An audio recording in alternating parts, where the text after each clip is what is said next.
শূন্য হাতে ফিরিহে নাথ, পথে পথে ফিরিহে দাঁড়ে দাঁড়ে। আজ হাজার হাজার চাকরিহারা শিক্ষক অশিক্ষক কর্মীদের মনের অবস্থা এমনই। একের পর এক আদালত, প্রতিশ্রুতি, বৈঠক, রাজনীতির গোলকধাঁধায় ঘোরার পর সেই শূন্য হাতে দরজায় দরজায় ফেরা ছাড়া আর কি বা রইল তাদের? সেই নিয়েই প্রথম প্রশ্ন। শুধুমাত্র অযোগ্য হিসেবে চিহ্নিত না হওয়া শিক্ষকদেরই চাকরি থাকবে 31শে ডিসেম্বর পর্যন্ত। স্কুলমুখো হতে পারবেন না কোনো অশিক্ষক কর্মী। নতুন নিয়োগ প্রক্রিয়া শেষ করতে হবে ডিসেম্বরের মধ্যে, নির্দেশ দিল সুপ্রিম কোর্ট। কতটা বাস্তব যোগ্যদের চাকরি ফেরানোর সরকারি প্রতিশ্রুতি? আজ এ প্রশ্ন তো উঠবেই। দ্বিতীয় প্রশ্ন, শিক্ষকরা ঠিক সময় বেতন পাবেন, এটা স্বস্তির খবর। সুপ্রিম কোর্টের রায় প্রতিক্রিয়া মুখ্যমন্ত্রী। নেতাজি ইন্ডোরে ললিপপ দেওয়া হয়েছিল, আমরা মোটেই আনন্দিত নই, ক্ষোভ চাকরিহারা যোগ্যদের। 60 বছর বয়স অবধি যে চাকরি করার কথা তা নেবে এলো আর মাত্র 9 মাসে। কেন দায় নেবে না সরকার? তৃতীয় প্রশ্ন, এসএসসির মতো দোলাচলে প্রাইমারির 32,000 চাকরির ভবিষ্যৎ। মামলা এখন হাইকোর্টের ডিভিশন বেঞ্চের বিচারাধীন। এসএসসির পর প্রাইমারিতেও কি ঘনাচ্ছে সিঁদুরে মেঘ? স্বচ্ছ নিয়োগ কি এ রাজ্যে সোনার পাথর বাটি? চতুর্থ প্রশ্ন, এখনই হিংসা বিধ্বস্ত এলাকায় না যেতে রাজ্যপালকে অনুরোধ মুখ্যমন্ত্রী। কিছু কি লুকোতে চাইছেন? প্রশ্ন বিজেপি। কাল মালদা গিয়ে ঘরছাড়াদের সঙ্গে দেখা করবেন আনন্দ বোস। রাজ্যপালের এই সফর কি অস্বস্তি বাড়াবে সরকারে? পঞ্চম প্রশ্ন, মুর্শিদাবাদে বাবা ছেলের নৃশংস হত্যাকাণ্ডে গ্রেফতার বেড়ে 3। সুতি মুরারোয়ের পর আবার সুতি থেকেই গ্রেফতার মূল অভিযুক্ত। মুর্শিদাবাদের অশান্তির নেপথ্যে স্থানীয় দুষ্কৃতীরাই। এই তত্ত্বেই কি শিলমোহর দিল পুলিশের এই গ্রেফতারি? তবে শুরুতেই দেখাবো আজ ঠিক কি বলল সুপ্রিম কোর্ট। দেখুন, কোথায় যোগ্যের তালিকা পেশ করা হলো? রায় পরিবর্তনের জন্য রিভিউ পিটিশন কোথায় দাখিল হলো? এসবের পরিবর্তে বৃহস্পতিবার সুপ্রিম কোর্টে দাঁড়িয়ে সর্বোচ্চ আদালতের মূল রায়ের সামান্য পরিবর্তনই মেনে নিল রাজ্য সরকার। নতুন করে চাকরির প্রক্রিয়া শুরু করার সিদ্ধান্তেও সম্মত হলো তারা। অর্থাৎ সুপ্রিম কোর্টের আগের রায় মতোই 25,752 জনের চাকরি সত্যিই আর থাকলো না। চলতি বছরের 31শে ডিসেম্বরের মধ্যে নতুন করে পরীক্ষা নিয়ে এই 25,752 জনের জায়গায় নতুন নিয়োগ শেষ করতে হবে। শুধুমাত্র যে শিক্ষকরা দাগি বা অযোগ্য হিসেবে চিহ্নিত নন, 31শে ডিসেম্বর পর্যন্ত তাদের চাকরি বহাল থাকলো। আপাতত তারা স্কুলে যেতে পারবেন ও বেতন পাবেন।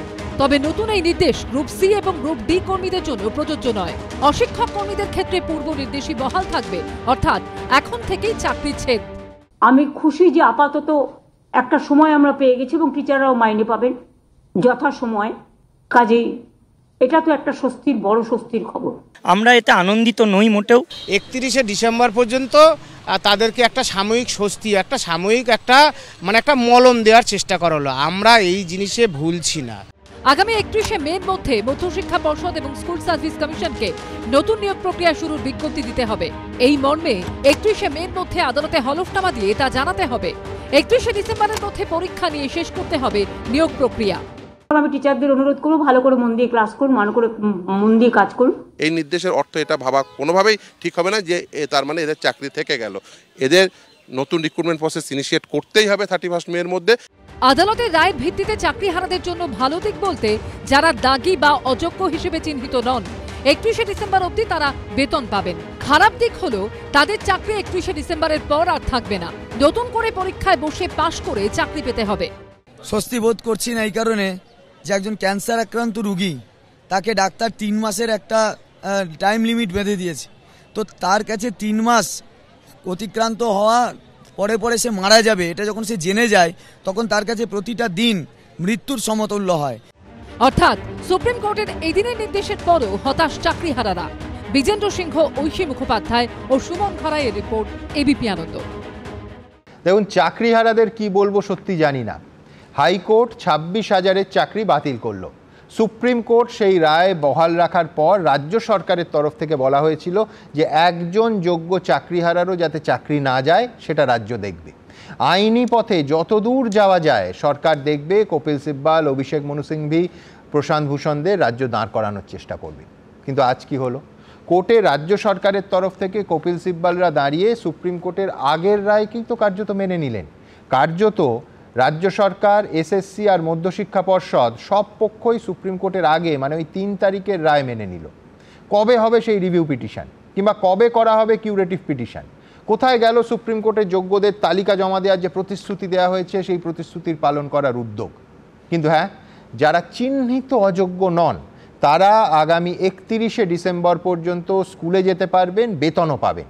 তা অবশ্য শিক্ষাকর্মীরা নন। সামান্য সুরাহা যদি কিছু থাকে সুপ্রিম কোর্টের আজকের বক্তব্যে সেটা কিন্তু এইটুকুই। আজকে আমার প্রথম বক্তা, তিনি আমি জানি না চাকরিহারা, তিনি নদিয়ার নাকাশিপাড়ার একটি স্কুলে জীবন বিজ্ঞান পড়াতেন। আজকে সেই যোগ্য চাকরিহারা সুমন বিশ্বাস। হাতে পেন্সিল ছাড়া আর কিছু কি রইল? সুমনবাবু, আপনারা কি মনে করছেন? হ্যাঁ নমস্কার, আমি আজকের আমরা সিবিআই দপ্তরে গিয়েছিলাম, সেখানে ভিজে গিয়েছি। আমার যেতে একটু অসুবিধা হচ্ছে, মূল আলোচনায় আসি। আমি এ রাজ্যের একজন হতভাগ্য যোগ্য চাকরিহারা শিক্ষক হিসেবে বলতে চাই, আজকে সুপ্রিম কোর্টে আনটেন্টেড শিক্ষকদের 31শে ডিসেম্বর 2025 পর্যন্ত কাজ করতে যে দেওয়া হয়েছে, এই আনটেন্টেড শিক্ষকদের তালিকা প্রধান বিচারপতি আজকে কোথায় পেলেন? কারণ এর আগে মামলা চলাকালীন সময় এসএসসি এই আনটেন্টেড শিক্ষকদের তালিকা দিতে পারেনি বলেই সকলের চাকরি সুপ্রিম কোর্ট বাতিল করে দিয়েছিল। তাহলে এবার যে এমএ পিটিশন যে ফাইল করলো, নিশ্চয়ই এসএসসি এবং রাজ্য সরকার সেই আনটেন্টেড শিক্ষকদের তালিকা দিয়েছে। কারণ এটা প্রমাণিত হয়েছে যে গত 13/4/2025 এপ্রিল, এই যে এপ্রিল মাসের 13 তারিখ, এসএসসি সামনে আমাদের যে অনশনের আন্দোলনের চাপে স্কুল সার্ভিস কমিশন এবং রাজ্য শিক্ষা দপ্তরকে যে আনটেন্টেড শিক্ষকের যে তালিকা পাঠিয়েছিল, এসএসসি যে যিনি চেয়ারম্যান আছেন আমাদের সাথে টেলিফোনে স্বীকার করে নেন এবং সেই দিন এবং তার পরের দিন বিভিন্ন সংবাদ মাধ্যমে এই সংবাদ প্রকাশিত হয়। সুতরাং আনটেন্টেড শিক্ষকদের প্রকৃত তালিকা সুপ্রিম কোর্টে জমা পড়েছে। আশা করা যায় আনটেন্টেড শিক্ষকদের এই বিষয়ে সুপ্রিম কোর্ট সুমনবাবু, আমি আপনার ইন্টারাপ্ট করতে বাধ্য হলাম। আনটেন্টেডদের যা তালিকা আমার কাছে 3টে হলফনামা, দেখুন লুকিয়ে লুকিয়ে তো কেউ খামে বন্ধ করে দেবে না। 3টে হলফনামা আছে এসএসসির পক্ষে। এখানে টেন্টেডদের তালিকা এসএসসি বারবার দিয়েছে, আনটেন্টেডদের অর্থাৎ যোগ্য চাকরিহারাদের কোনো তালিকা এসএসসির তরফে দেওয়া হয়নি। আপনাদের ফোনে কে কি বলেছেন আমরা জানি না, কিন্তু সুপ্রিম কোর্টে আনটেন্টেড শিক্ষকদের তালিকা কোথায় জমা পড়েছে? না, আমরা বলেছি যে তাহলে আমি আপনাকে বলছি, তাহলে এই রায়টাই আসতো না, হাইকোর্টেও আসতো না, সুপ্রিম কোর্টেও আসতো না। এসএসসি যে শিক্ষা দপ্তরকে দিয়েছে আমি সেই কথা বলেছি। আমি বলছি যে আমরা যোগ্য চাকরিহারাদের পক্ষে মাননীয় চেয়ারম্যানের সাথে 2 ঘন্টা বৈঠক করি। তিনি বলেন যোগ্য তালিকা প্রস্তুত, যোগ্য শিক্ষক শিক্ষাকর্মীদের তালিকা প্রস্তুত, মিরর কপি রয়েছে। তাহলে রাজ্য সরকার এবং স্কুল সার্ভিস কমিশন কেন টালবাহানা করছে? আমাদের জীবন, আমাদের পরিবার পরিজনদের কেন জীবন নিয়ে টালবাহানা করছে? এই যে 31শে ডিসেম্বর পর্যন্ত আমাদের এই যে সুরাহা যেটা বলছেন, এটা সুরাহা নয়, এটা হচ্ছে আমাদের বেদনা, এটা হচ্ছে আমাদের দুঃখের কারণ। রাজ্য সরকারের এই যে দুর্নীতির খেলায় গভীর চক্রান্তে 48 সাল 50 সালে রিটায়ারমেন্ট, এই যে পুনরায় পরীক্ষার একটা বক্তব্য রাখা হচ্ছে, কেন কিসের পরীক্ষা 10 বছর পরে? সেখানে ফ্রেশ সিলেকশনের কথা বলা হয়েছে। 3 তারিখ রাজ্য সরকার নোটিফিকেশন জারি করেছে শিক্ষা দপ্তর। ফ্রেশ সিলেকশনের মানে নতুন পরীক্ষা নয়। সুতরাং রাজ্য সরকারকে এই দায়ী নিতে হবে, যোগ্যদের চাকরি বাঁচাতে হবে, সকল যোগ্যদের। এবং পরিকামের বিষয় দেখবেন গ্রুপ সি এবং গ্রুপ ডি, তারা কিন্তু তাদেরকে এখানে বলা হয়েছে তাদের এক প্রকার চাকরি চলে গেছে। আমরা তো যোগ্য গ্রুপ সি গ্রুপ ডি তাদের চাকরি বাঁচানোর জন্য আমরা লড়াই লড়ছি, আমরা শেষ পর্যন্ত লড়বো তাদের স্বার্থে। এবং রাজ্য সরকারকে বলবো, এই যে আপনারা টালবাহানা করছেন, আপনাদের দুর্নীতি ভাবতে আপনারা মিরর কপি প্রকাশ করছেন না, এই আপনারা প্রকাশ করে মমতা বন্দ্যোপাধ্যায় আমাদের মুখ্যমন্ত্রীর কাছে আমরা বলতে চাই, এই ওএমআর এর মিরর কপি এবং যোগ্যদের নিখুঁত নির্ভুল তালিকা প্রকাশ করে যোগ্যদের চাকরি বাঁচানোর জন্য সদাত্মক ভূমিকা নিন। তা নাহলে আমরা কিন্তু বড় সড় একটি আন্দোলনের প্রস্তুতি নিচ্ছি। সেই আন্দোলনের ঢেউ মুখ্যমন্ত্রী এই 14 তলায় বসে থাকতে পারেন কিনা সেটা কিন্তু ভবিষ্যৎই বলবে, কারণ যোগ্যদের জীবন নিয়ে ছিনিমিনি খেলবে। একদম কোনো সন্দেহ নেই, আমি এখানে সম্পূর্ণ আপনার সঙ্গে একমত যে যোগ্যদের জীবন নিয়ে ছিনিমিনি খেলা হচ্ছে। আপনার রাগ, আপনার ক্রোধ, আপনার অসহায়তা ছত্রে ছত্রে ফুটে উঠেছে। সুমনবাবু আসছেন স্টুডিওতে আজকে এই বৃষ্টি বাদলার জন্য, রাস্তায় কাছেই চলে এসছেন। আমার পরের যার কাছে যাব পাবো তিনি আইনজীবী বিক্রম বন্দ্যোপাধ্যায়। আমি বিক্রম সহজ কথায় জানতে চাইবো, সেটা হচ্ছে যে মধ্যশিক্ষা পর্ষদ একটা মডিফিকেশনের অ্যাপিল করেছিল। আজকে সুপ্রিম কোর্ট সেই মডিফিকেশন রাজ্যের তরফে, রাজ্য এসএসসি মধ্যশিক্ষা পর্ষদ তারা সেই মডিফিকেশন যেটা সুপ্রিম কোর্ট অ্যালাউ করলেন কয়েকটা ক্ষেত্রে, তার সঙ্গে সহমতও প্রকাশ করেছে। আমার প্রথম এবং প্রধান প্রশ্ন, যেটা একমাত্র আইনজীবী যার জবাব দিতে পারবেন, এই আজকে সহমত প্রকাশের সঙ্গে কি যে রিভিউ পিটিশনের কথা বলা হচ্ছে, কিউরেটিভ পিটিশনের কথা বলা হচ্ছে, তার কোনো আইনি বাধা আছে কিনা, অর্থাৎ তার সঙ্গে আজকে সহমত প্রকাশের কোনো সংঘাত বাঁধতে পারে কিনা। মানে আজকে রাজ্য এসএসসি বা পর্ষদ বলছে যে 31শে মের মধ্যে বিজ্ঞপ্তি জারি হবে এবং 31শে ডিসেম্বরের মধ্যে পুরো নিয়োগ প্রক্রিয়া সম্পূর্ণ হবে। তো বর্তমান আমি বলছি, এটা অনেকে বলছেন, আমি অফিসিয়ালি সম্ভবত আমি প্রথমবার বলছি, সেটা হচ্ছে যে আমি যদি এইভাবে দেখি যে বর্তমান প্রধান বিচারপতি মাননীয় সঞ্জীব খান্না মশাই, তিনি 13ই মে অবসর গ্রহণ করছেন। রিভিউ পিটিশন যদি তার অবসরের পর দাখিল করা হয় এবং মানে সেই পার্টে আজকের যে যারা সহমত হলেন, অর্থাৎ রাজ্য এসএসসি পর্ষদ, তাদের এই সহমত হওয়াটাকে আবার সাইট করা হবে না তো? অথবা এইভাবে আরও সহজ করে যদি বলি, বর্তমান প্রধান বিচারপতির অবসরের পর যদি টাইম কিল করে রিভিউ পিটিশন করা হয়, তাতে আইনি কোনো সুবিধেই চাকরিহারারা পেতে পারেন, পাওয়া সম্ভব? তার কারণ বিচারপতিরা পাল্টে যান, মানে হাকিম বদলাতে পারেন, হুকুম কি বদলায় না? হাকিম বদলাতে পারে, কিন্তু এক্ষেত্রে হুকুম বদলানোর কোনো চান্স নেই বললেই চলে। আমার আইনি যা বিদ্যা, তাতে করে এখানে আর কোনো হুকুম বদলানোর কোনো সম্ভাবনা প্রায় নেই। একটা জিনিস মানতে হবে যে দেখুন, যে কেউ মিডিয়াতে দাঁড়িয়ে বা আপনার জনসমক্ষে দাঁড়িয়ে পাবলিকলি যা খুশি তাই বলে দিতে পারে, কিন্তু সেটাকে আইনে রূপান্তর করা বা সেটা আদালতে লড়ে বের করে আনা, সেটা কিন্তু অন্য জিনিস। যখন এই MA অ্যাপ্লিকেশানটা ফাইল হয়েছে সুপ্রিম কোর্টে, এই MA অ্যাপ্লিকেশানটা ফাইলের মাধ্যমে West Bengal board of secondary education, Madhyashiksha Parshad specifically মেনে নিল যে তারা পরীক্ষা নিতে চায়। এই MA অ্যাপ্লিকেশানটা সেটা দাঁড়ায়, it is a consent given to the court at least by one article 12 authority under the state of West Bengal. তার মানে এটা অ্যাডমিটেডলি মেনে নিল। তার পরবর্তীকালে আজকে যখন শুনানি হয়েছে, তখন state of West Bengal school service commission supreme কোর্টের কাছে আন্ডারটেকিং দিয়ে দিল। ওরাল আন্ডারটেকিং কোনো কনস্টিটিউশনাল কোর্টের কাছে যদি দেয়, দ্যাট ইজ ভ্যালিড। সুপ্রিম কোর্টের এই নিয়ে অ্যাম্পেল নাম্বার অফ জাজমেন্ট আছে।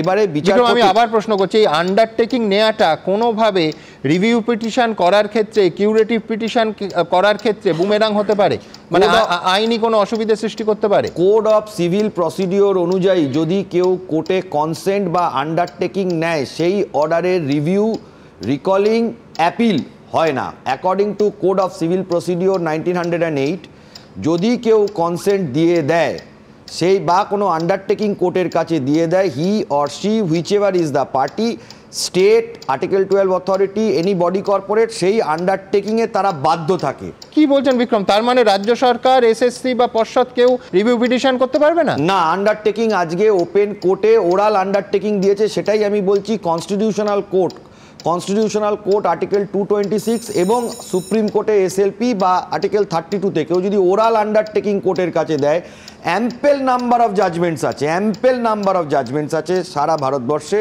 That is valid. এখানে সুপ্রিম কোর্ট যেটা করেছে, ওরাল আন্ডারটেকিং এর পরে সুপ্রিম কোর্ট রাজ্য সরকার, স্কুল সার্ভিস কমিশন বা আর্টিকেল 12 অথরিটিজদের বলেছে, তোমরা লিখিত আকারে 31শে মের মধ্যে এটা কোর্টের কাছে জমা রাখো।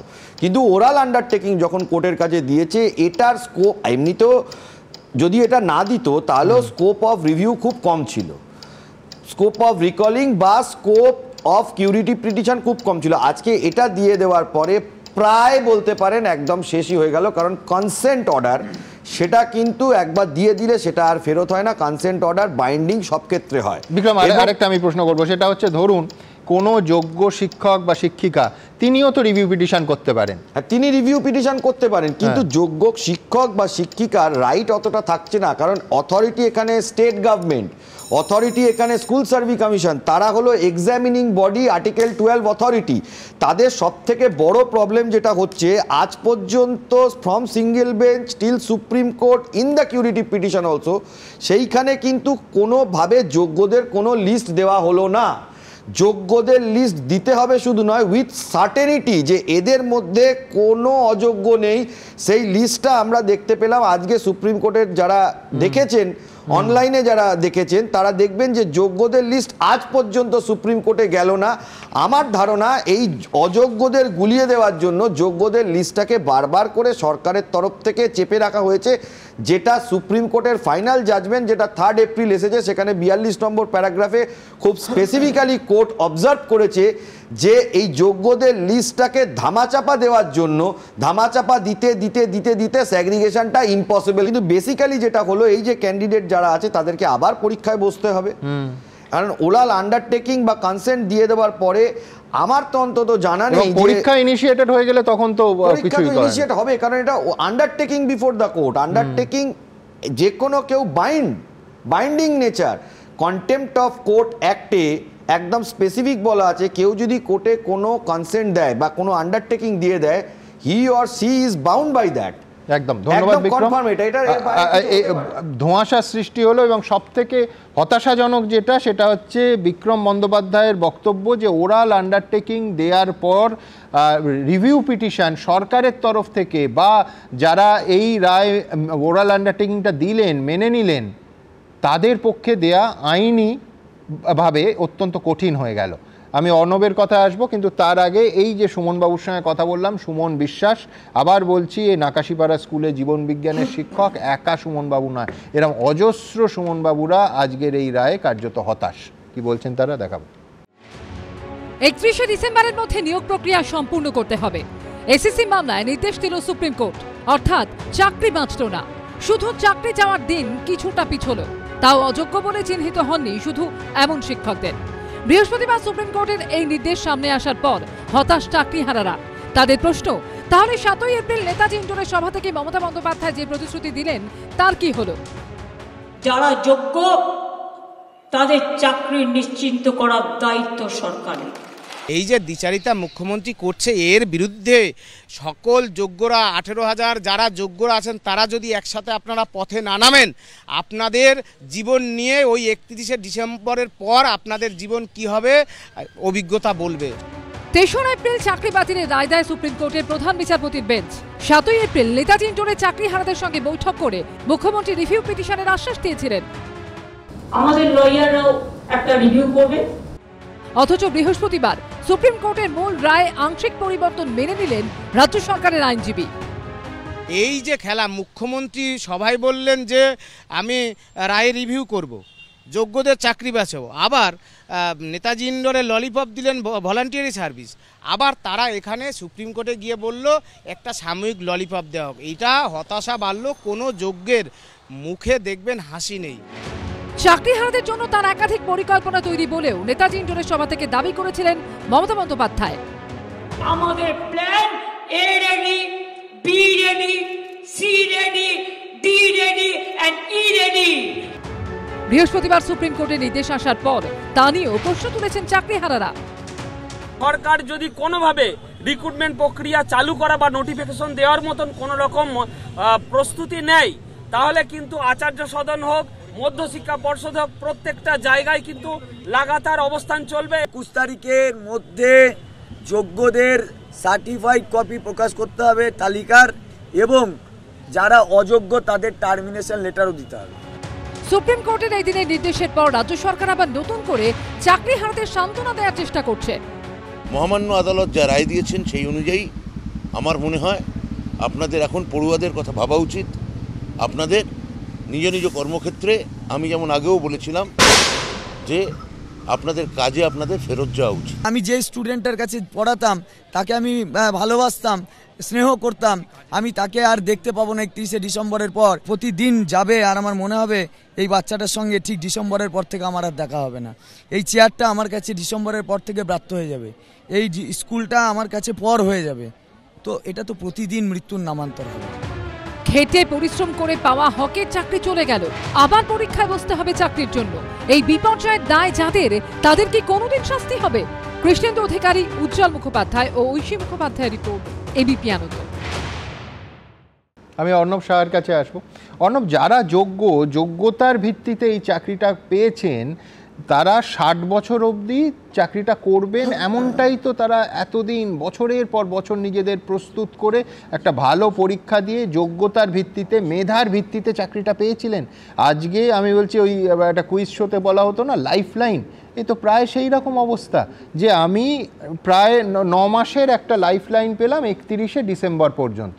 অর্ণবের কাছে আমার প্রশ্ন থাকবে, আজকে এসএসসি যদি চাল আর কাকড় আলাদা করে দিত, যেভাবে অযোগ্যদের চিহ্নিত করা গেছে অন্তত কাউকে কাউকে, সেই রকম যদি যোগ্যদের আলাদা চিহ্নিত করে তালিকা পাবলিশ করত, তাহলে তো এই অসহায় অবস্থাটা সুমন বিশ্বাসদের মতো হতো না। সুমন, আমি প্রথমেই যেটা বলবো যে আজকে যে রায়টা এসেছে সেটার মধ্য দিয়ে অন্তত 9 মাস আমরা দেখতে পাচ্ছি যে একটা প্যাসেজ তৈরি করা গেছে, একটা পরিসর তৈরি করা গেছে, যার মধ্য দিয়ে নতুন করে আবার নিয়োগ প্রক্রিয়াটা শুরু করা এবং যারা চাকরি করতে এবং যোগ্য তারা যদি আরেকবার পরীক্ষায় বসেন নিশ্চিত তাদের বেশ কিছু সুযোগ সুবিধা থাকবে, যেমন এক্সপিরিয়েন্সের একটা নাম্বার তারা পাবে। কিন্তু একজন অশিক্ষক কর্মচারীকেও সেটা আমি আসছি না, কিন্তু ধরুন এই যখন মুখ্যমন্ত্রী বললেন ইঙ্গরের সভা থেকে যে আপনারা স্কুলে যান, আপনারা ক্লাস নিন এবং মাইনে বন্ধ হবে না, এরকমও একটা প্রতিশ্রুতি যখন দিলেন, যারা বলেছিল যে যদি একজনকেও মাইনে দেওয়া হয় তাহলে আবার নতুন করে মামলা করবো এবং পুরোটা আটকে দেবো পুরো জিনিসটা, সেই তারা আসলে যেটা চেয়েছিল বললেন না ভলেন্টারি সার্ভিসেও বলেছিলেন, সেটাও বলেছিলেন ঠিক কথা, কিন্তু তখন তো এই রায় আসেনি, আজকের রায়টা তো আসেনি। আজকের রায়টা এসছে, সেটা তো একটা জায়গা তৈরি করে দিয়েছে, একটা তো ক্ষেত্র তৈরি করে দিয়েছে। আসলে সেই যে যোগ, সেই ক্ষেত্র কিন্তু অশিক্ষক কর্মীদের জন্য তৈরি হলো। আমি আসছি শুনুন না, কিন্তু সেই যে যোগ সেটা হচ্ছে মনুবাদী বাম আর হচ্ছে মার্ক্সবাদী বিজেপি, এদের যোগ। আচ্ছা, এই যে যোগটা, এদের যে একটা অশুভ নেক্সাস, যারা মানে একেবারে প্রথম থেকেই চেয়েছিল হচ্ছে ঢাকি শুদ্ধ মূর্তি বিসর্জন করে দেবো, যেটা বলেছিলেন অভিজিৎ বাবু, অর্থাৎ যোগ্য অযোগ্য নির্বিচারে সকলের পেখে লাথি পড়ুক। এবং এই যে যারা যোগ্য তাদেরকে জন্য অ্যাপিল কিন্তু করা হয়নি, অ্যাপিল করা হয়েছিল যে পুরো প্যানেল বাতিল করে দেওয়া হোক। অর্থাৎ একটা চেষ্টা সবসময় ছিল যাতে এদের জন্য কোনো রকম প্যাসেজ না থাকে, এদের বাঁচার কোনো রকম রাস্তা যাতে না থাকে। আজকে যে রায়টা এসছে, অন্তত যে 19,000 বা 19,500 যারা যোগ্য ক্যান্ডিডেট, তারা কিন্তু একটা নতুন করে আবার চাকরিতে বহাল হওয়ার এবং তাদের সেই চাকরি কন্টিনিউশন থাকারও তারা সুযোগ পাচ্ছেন। এরপর একটা আইনি পদ্ধতিতে আমরা নিশ্চিত দেখব। আর আজকে শিক্ষামন্ত্রী যে এটা দিয়েছেন, ইন্টারভিউ দিয়েছেন, তাতেও তিনি বলেছেন, মুখ্যমন্ত্রীও বলেছেন যে 21 তারিখের মধ্যে, শিক্ষামন্ত্রী বলেছেন যে 21 তারিখের মধ্যে স্কুল সার্ভিস কমিশন যোগ্য অযোগ্যের তালিকা আমরা কথা দিয়েছি এবং সেটা আমরা প্রকাশ করব। সুতরাং এবং যা করবো, আমি বলছি যে 3বার তালিকা চেয়ে কোনো কোর্ট পায়নি, এখন রায় বেরিয়ে যাওয়ার পর সেই রায়ের ওপর মডিফিকেশনের রায় বেরিয়ে যাওয়ার পর এখন তালিকা এটা মারাত্মক বা ছিনিমিনি খেলা হচ্ছে না? ঠিকই, অযোগ্য যারা তাদের তালিকা এসএসসি দিয়েছে এবং যে অর্ণব একটা তোমার ভরসার কথা পেলাম, তাই তুমি মনে করছো যে এসএসসির কাছে ওই মার্কশিটগুলো আছে বা মিরর ইমেজ আছে? না, সেটা তো আইন মেনে এবং আইনি পদ্ধতি মেনে সেটা এসএসসি নিশ্চিত একটা কিছু করবে, যেটা করবে সেটা আইনি পদ্ধতি মেনেই করবে। এতদিন করেনি কেন বলে তোমার মনে হয়? এতদিন করেনি মানে কি, সেইটা তো মানে তদন্তের প্রক্রিয়া চলছে, সিবিআই তো মানে পারেনি, সিবিআই তো তদন্ত করছিল, সিবিআই কি জিনিসটাকে আলাদা করতে পেরেছে? পারেনি। পরীক্ষা নিয়োগ পদ্ধতি এবং পরীক্ষা নিয়োগের অথরিটি তো এসএসসি, সিবিআই তো পরীক্ষা নেয়নি। সেটা তো কেউ মানছে না এরকম নয়, অবশ্যই অন্যায় হয়েছে। সেখানে যে অযোগ্যদের যে চাকরি দেওয়া হয়েছে এবং সেখানে যে মানে অবৈধ পথে চাকরি দেওয়া হয়েছে সেটা তো মানা হচ্ছে, কিন্তু দেখুন এখানে স্টেক হোল্ডার কিন্তু 4টে অংশ। একটা অংশ হচ্ছে যাদেরকে টেন্টেড বলে চিহ্নিত করেছে সুপ্রিম কোর্ট, একদম পরিষ্কার করে তাদের তালিকা দিয়ে দিয়েছে, সংখ্যাও দিয়ে দিয়েছে, পরিষ্কার টেন্টেড লেখা আছে। Supposed to be not tainted যে অংশটা রয়েছে সেটা হচ্ছে তার বাকিটা অংশ। তার মধ্যে একটা অংশ আছে ইন সার্ভিস, তাদের জন্য বলা হয়েছিল যে দরকার হলে সুপার নিউমেরারি পোস্ট ক্রিয়েট করে তাদেরকে আবার পুরনো চাকরিতে ফেরত যাওয়া যেতে পারে। তার বাইরে যে অংশটা রয়ে গেল সেটা হচ্ছে যে যোগ্য চাকরিহারারা মূল মামলাটা করেছিলেন, যাদের হয়ে এই মামলাটা করা হয়েছিল, যারা অনশন মঞ্চে বসে আছেন, তার মানে 4টে অংশ। যেটা দাঁড়িয়েছিল সেটা হচ্ছে কেউই চাকরি পাবে না, কারোর চাকরি থাকবে না। অন্তত আজকের রায়টা এমন একটা জায়গা তৈরি করলো, দাঁড়িয়েছে যে এসএসসি যোগ্যদের তালিকা না জমা দেওয়ার জন্য এসএসসি এটাকে দাঁড় করিয়েছে। এসএসসি দাঁড় করিয়েছে, দেখুন যে সময় এসএসসির এই জিনিসটা হয়েছিল সেই সময় যিনি শিক্ষামন্ত্রী ছিলেন এবং যে আধিকারিকেরা ছিলেন তারা যে অন্যায়টা করেছেন সেই অন্যায়টার দায় তো নিতে হবে। আজকে এসএসসি যিনি চেয়ারম্যান হয়েছে তাকে নিতে হবে, শিক্ষামন্ত্রী নতুন এসেছেন তাকেও নিতে হবে, পরবর্তীকালে এসেছেন। কিন্তু আমি বলছি যে ভুলটা হয়েছে বা সেই ভুলটা রেকটিফিকেশনের জন্য রাজ্য সরকার যে সচেষ্ট, সে যে মানবিক, সেই মানবিকতাটাকে তো অ্যাড্রেস করতে হবে, সেটা তো অবশ্যই জায়গায় আপনাদের গুরুত্ব দিতে হবে। বেশ, রাজ্য সরকার মানবিক। আমি একটা কথা বলবো, প্রথমত যে মামলাটা হয়েছে সেখানে সবার চাকরি বাতিলের মামলা হয়নি, সেখানে মামলাটা এটা হয়েছিল যারা টেন্টেড তাদেরকে সরিয়ে দেওয়া হবে, সেই জায়গাতে যারা যারা ওয়েটিং লিস্টে আছে তাদেরকে দেওয়ার জন্য মামলাটা ইনিশিয়েট হয় এবং দেখা যাচ্ছিল বিভিন্ন টেন্টেড ক্যান্ডিডেটরা ঢুকে যাচ্ছে, তাদেরকে সরিয়ে এইটা নিয়ে মামলা হয়েছিল। যখন হাইকোর্টের ডিভিশন বেঞ্চে হিয়ারিং চলছিল তখন জাস্টিস দেবাংশু বসাক এবং জাস্টিস সাব্বার রশিদির ঘরে বারবার স্কুল সার্ভিস কমিশনের চেয়ারম্যান ফিজিক্যালি প্রেজেন্ট ছিলেন উইথ এফিডেভিট। তাকে জানতে চাওয়া হয় পসিবিলিটিস অফ ফার্দার ইলিগ্যালিটিস আছে কি নেই। তিনি স্পেসিফিক সাবমিশন করেছেন আরও কত ইলিগ্যালিটি আছে স্কুল সার্ভিস কমিশন বলতে পারবে না। রাজ্য সরকারের তরফ থেকে একদম এই কোট আনকোট সেম সাবমিশন করা হয়, কত সংখ্যায় ইলিগ্যালিটি আছে রাজ্য সরকার বলতে পারবে না। এই যদি সাবমিশন কোনো আর্টিকেল 12 অথরিটির থেকে আসে তাহলে ভারতবর্ষে যত কোর্ট আছে কোনো কোর্টই প্যানেল রাখবে না, এন্টায়ার প্যানেল বাতিল হবে। এটা হলো প্রথম বিষয়। আর ওএমআর শিট পাবলিশের কথা উনি বললেন, ওএমআর শিট এটা হলো is in the domain of the school service commission. 2024 সালে রাইট টু ইনফরমেশন করা হয়েছিল, সেই সময় স্কুল সার্ভিস কমিশনের ডেটা থেকে তারা রাইট টু ইনফরমেশনে ওএমআর শিট দিয়েছিল। কোনো অথরিটি যদি মনে করে আর্টিকেল 12 অথরিটি আমার ডকুমেন্ট আমি পাবলিশ করে দেবো, তাতে আইনি কোনো বাধা নেই, তারা ইচ্ছাকৃতভাবে আজ অবধি টোটাল জিনিসটা পাবলিশ করে। বেশ, আমি ওএমআর শিট পাবলিশ করা বা তার মিরর ইমেজ পাবলিশ করা, স্ক্যান কপি সোজা কথায়, সেইটা নিয়ে কি এখনো পর্যন্ত প্রতিশ্রুতি কি বলা হয়েছে দেখাবো। তারপর বিক্রম যা বলল তার একাধিক নথিতে এবং অডিও ভিজুয়ালি তার প্রমাণ আছে যে এসএসসির অবস্থান ঠিক কী ছিল। মাননীয় বিচারপতি দেবাংশু বসাকের ডিভিশন বেঞ্চের রায়ের পর এবং তার আগে কি অবস্থান এসএসসি আগাগোড়া নিয়েছে তাও দেখাবো, কিন্তু তার আগে ওএমআর শিট প্রসঙ্গ দেখুন। ওএমআর শিটের মিরর ইমেজ প্রকাশ করুক এসএসসি, প্রকাশ করা হোক যোগ্য অযোগ্যের তালিকা। শুরু থেকে বারবার এই দাবি করেছে চাকরিহারারা, কিন্তু আজ অবধি সেটা হলো কোথায়? তাই খেসারত দিতে হলো যোগ্যদেরও। 22 লাখ বা 23 লাখ যে পরীক্ষার্থী আছে তাদের ওএমআর যে মিরর ইমেজটা সেটা ওয়েবসাইটে পাবলিক ডোমেনে এটা পাবলিশ করলেই একমাত্র সবার কাছে এটা ওপেন টু অল হবে, এটা ক্লিয়ার হয়ে যাবে। সুপ্রিম কোর্টে 3রা এপ্রিলের রায়ের পর খোদ এসএসসি চেয়ারম্যানই স্বীকার করে নিয়েছিলেন তাদের দেওয়া তালিকা সুপ্রিম কোর্টকে সন্তুষ্ট করতে পারেনি। আপনি কি কনফিডেন্ট যে এসএসসি যোগ্য এবং অযোগ্যের তালিকা জমা করেছিল কোর্টে? এবং কলকাতা হাইকোর্টের থেকে মানে ডিভিশন বেঞ্চ থেকে 18ই ডিসেম্বর 2023, 20শে ডিসেম্বর 2023, 5ই জানুয়ারি 2023 এবং সুপ্রিম কোর্টের প্রত্যেকটা এভিডেভিট আপনারা এবং ফাইনাল নোটস অফ আর্গুমেন্ট সহ আপনারা পড়বেন। না পড়ে বা না হোমওয়ার্ক করে এই প্রশ্নগুলো আজকে করবার আর কোনো মানে নেই। তাতে আমি সন্তুষ্ট করতে পারিনি, সেটা অন্য প্রশ্ন। অথচ এর পরেও আবার চাকরিহারাদের সঙ্গে দেখা করে যোগ্য অযোগ্য তালিকা প্রকাশের বিষয়ে আইনি পরামর্শ নেওয়ার আশ্বাস দিয়েছিলেন শিক্ষামন্ত্রী। সিবিআই থেকে প্রাপ্ত তালিকা যোগ্য অযোগ্য যেটা তারা তাদের হাতে আছে তারা তুলে দিতে পারেন এবং সেখানে কোনো সমস্যা নেই যদি আইনি পরামর্শ আমরা ইতিবাচক পাই। স্ক্যান, হ্যাঁ, মিরর ইমেজ, সেটাও আমরা আইনি পরামর্শ নেব। এই প্রেক্ষিতে চাকরিহারাদের প্রশ্ন, যোগ্য অযোগ্যের সেই তালিকার কি হলো? যোগ্যদের দেখার পরেও অযোগ্যদের দেখার প্রবণতা, এটাকে বন্ধ করতে হবে। শুধুমাত্র যোগ্যদের দেখতে হবে এবং যোগ্যদের জন্যই ভাবতে হবে, এটাই শেষ কথা। 21 তারিখ আপনাদের যোগ্য অযোগ্যের তালিকা দেওয়ার আপনি আইনি পরামর্শ পেলে সাবজেক্ট টু লিগাল দিয়ে আপনি বলেছিলেন সেটা করবেন, সেটার কি স্ট্যাটাস? সেটা এসএসসি আপনাদের যথাসময়ে জানিয়ে দেবে। এই প্রসঙ্গে অনেকে আবার মনে করিয়ে দিচ্ছেন নেতাজি ইন্ডোরে চাকরিহারাদের উদ্দেশ্যে মুখ্যমন্ত্রীর এই প্রতিশ্রুতির কথাও। আমরা লয়ার যাদের দিয়েছিলাম এবং এখনো দেব, সেই লয়ার কারা?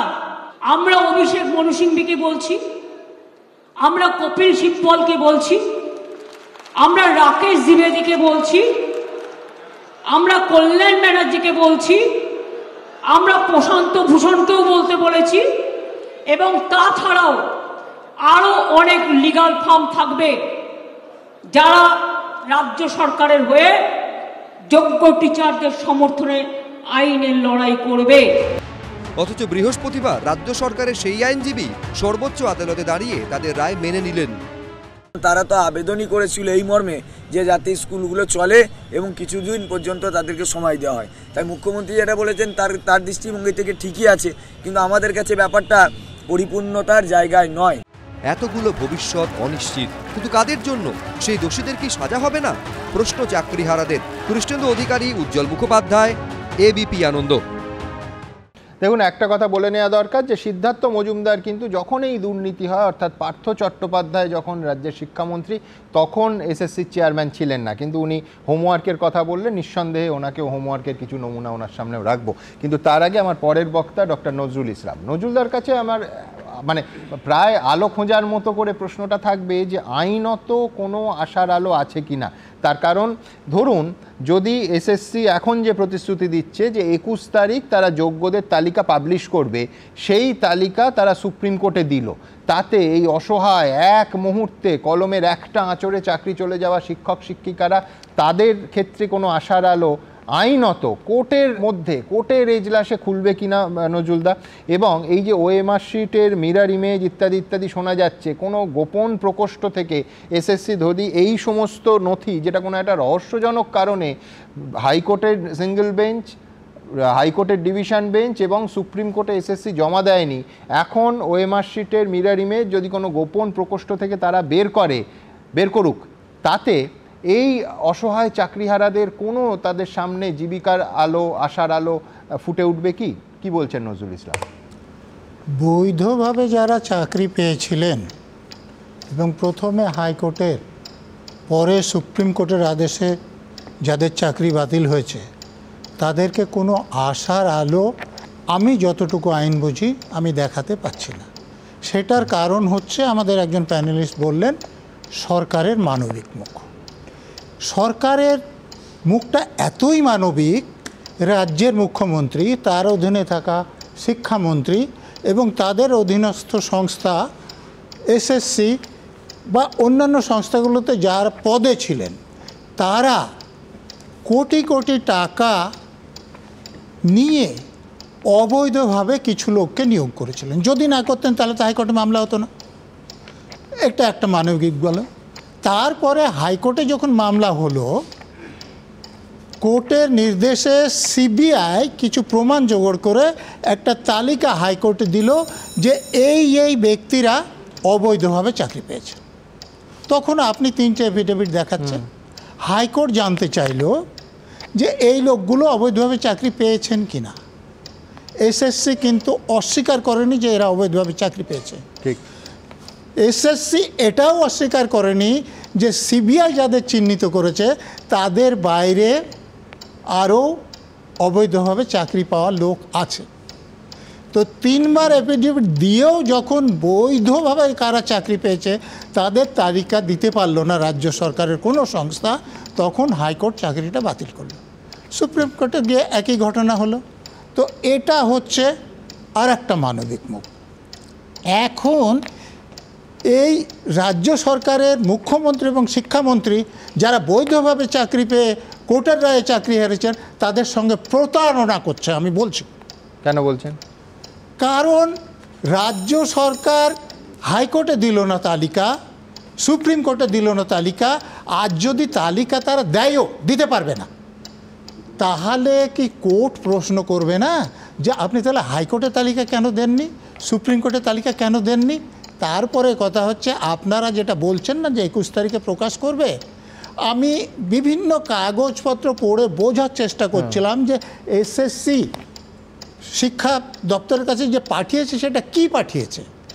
আমি যতটুকু বুঝতে পেরেছি, তারা ওই সিবিআই যাদের চিহ্নিত করেছিল, শিক্ষামন্ত্রীও তাই বললেন যে সিবিআই এর হার্ড ডিস্ক থেকে প্রাপ্ত নথি না, তাদের টেন্টেড বলেছে, আর অন্যদের আদার্স বলেছে। ঠিক, বলেনি যে তারা বৈধভাবে চাকরি পেয়েছে। তাহলে সে তালিকা প্রকাশ করা না করাতে যারা বৈধভাবে চাকরি পেয়ে হারিয়েছেন তাদের কোনো রকম লাভ নাই। আপনি প্রশ্ন করতে পারেন যে হাইকোর্টে বা সুপ্রিম কোর্টে এখনও রাজ্য সরকার বা সরকারি সংস্থা যারা বৈধভাবে চাকরি পেয়েছেন এবং যারা অবৈধভাবে চাকরি পেয়েছেন তাদের তালিকা দিচ্ছেন না কেন? খুব পরিষ্কার, যদি তারা যারা অবৈধভাবে চাকরি পেয়েছেন তাদের তালিকাটা দিয়ে দেন, তাহলে সিবিআই যাদের চিহ্নিত করেছে তারা যেমন টেন্টেড, তাদের বেতন ফেরত দিতে হবে, চাকরির জন্য আর দরখাস্ত করতে পারবেন না, তাহলে তারাও তার মধ্যে পড়ে যেতেন, বেতন ফেরত দিতে হতো, চাকরির জন্য তারা বিবেচিত হতো না। তাহলে যারা টাকা দিয়ে চাকরি কিনেছে, কুন্তল ঘোষের কথা আপনার মনে আছে, যে আমি তো 10% রাখতাম, বাকি 90% পাঠিয়ে দিতাম। তাহলে যারা 90% যাদের কাছে পৌঁছেছে তাদের উপর চাপ পড়তো, তো এই চাপটা যাতে না পড়ে তার জন্য তারা যোগ্য প্রার্থীদের তালিকা দেয়। আমি সুমন একটা কথাই বলবো, আমি মানবিকতা কথাটা বললাম, আমি একটু শুধু মনে করিয়ে দিচ্ছি, ত্রিপুরাতে 2017 সালে যে 10,323 জনের চাকরি চলে গিয়েছিল বেআইনি নিয়োগের জন্য, বিজেপি ওখানে কিন্তু বলেছিল যে আমরা ফিরে এসে চাকরিটা ফেরত দেবো। 17 সাল থেকে আজকে হচ্ছে 2025 সাল, 8 বছর পেরিয়ে গিয়েছে। তাদের জন্য ত্রিপুরার বিজেপি সরকার কোন কোন উদ্যোগ নিয়েছে? আমাদের এখন কোনটা সবার আগে দরকার? এই যে 19,500 এদেরকে আবার চাকরিটা পাইয়ে দেওয়া বা এদেরকে আবার চাকরিটা যাতে তারা পায়, তার জন্য সম্ভাব্য সমস্ত রাস্তাগুলো খোলা, নাকি এখন কোথায় কোথায় দুর্নীতি হয়েছে এবং সেই দুর্নীতি নিয়ে কনস্ট্যান্ট কথা বলে যাওয়া, এটা কোনটা দরকার? দুর্নীতির কথা যদি আমরা আসি তাহলে কিন্তু একই সঙ্গে মনে রাখতে হবে এই বছরের কথা, 29,000 প্যানেল বাতিল হয়েছে ত্রিপুরায়। 2021 সালে 69,000 প্যানেল বাতিল হয়েছে হচ্ছে ওখানে বিজেপি শাসিত উত্তরপ্রদেশে। সুতরাং এই যে প্রসেসগুলো, সেই প্রসেসের মধ্যে যে অবৈধ বলুন বা যে দুর্নীতিগ্রস্ততার কথা বলুন, সেইগুলো শুধুমাত্র পশ্চিমবঙ্গকে ফোকাস না করে এটা দেখতে হবে এটা একটা প্রসেস হয়েছে এবং দেখতে হবে তার বাইরে থেকে বেরিয়ে আসতে পারছে কিনা। প্রসেস নয়, দুর্নীতি হচ্ছে ঘুণ পোকার মতো। আমি বলছি, আমি তোমার সঙ্গে একমত যে এটা শুধু পশ্চিমবঙ্গ নয়, কিন্তু পশ্চিমবঙ্গ আর ত্রিপুরা আর মধ্যপ্রদেশ এক করে দেখলে তো পশ্চিমবঙ্গের ওষুধ পাওয়া যাবে না। ঘুণ পোকার সুনির্দিষ্ট ওষুধ আছে। একটা কথা আমাকে বলতে চেষ্টা করছে কি করছে না, এটা হচ্ছে অর্ণব যেটা বলছেন না, ধরে নিয়ে হলে আবার পরীক্ষা নেওয়া, কোথায় গ্যারান্টি আছে যারা বৈধভাবে চাকরি পেয়েছিলেন তাদের সকলে আবার চাকরি পাবেন?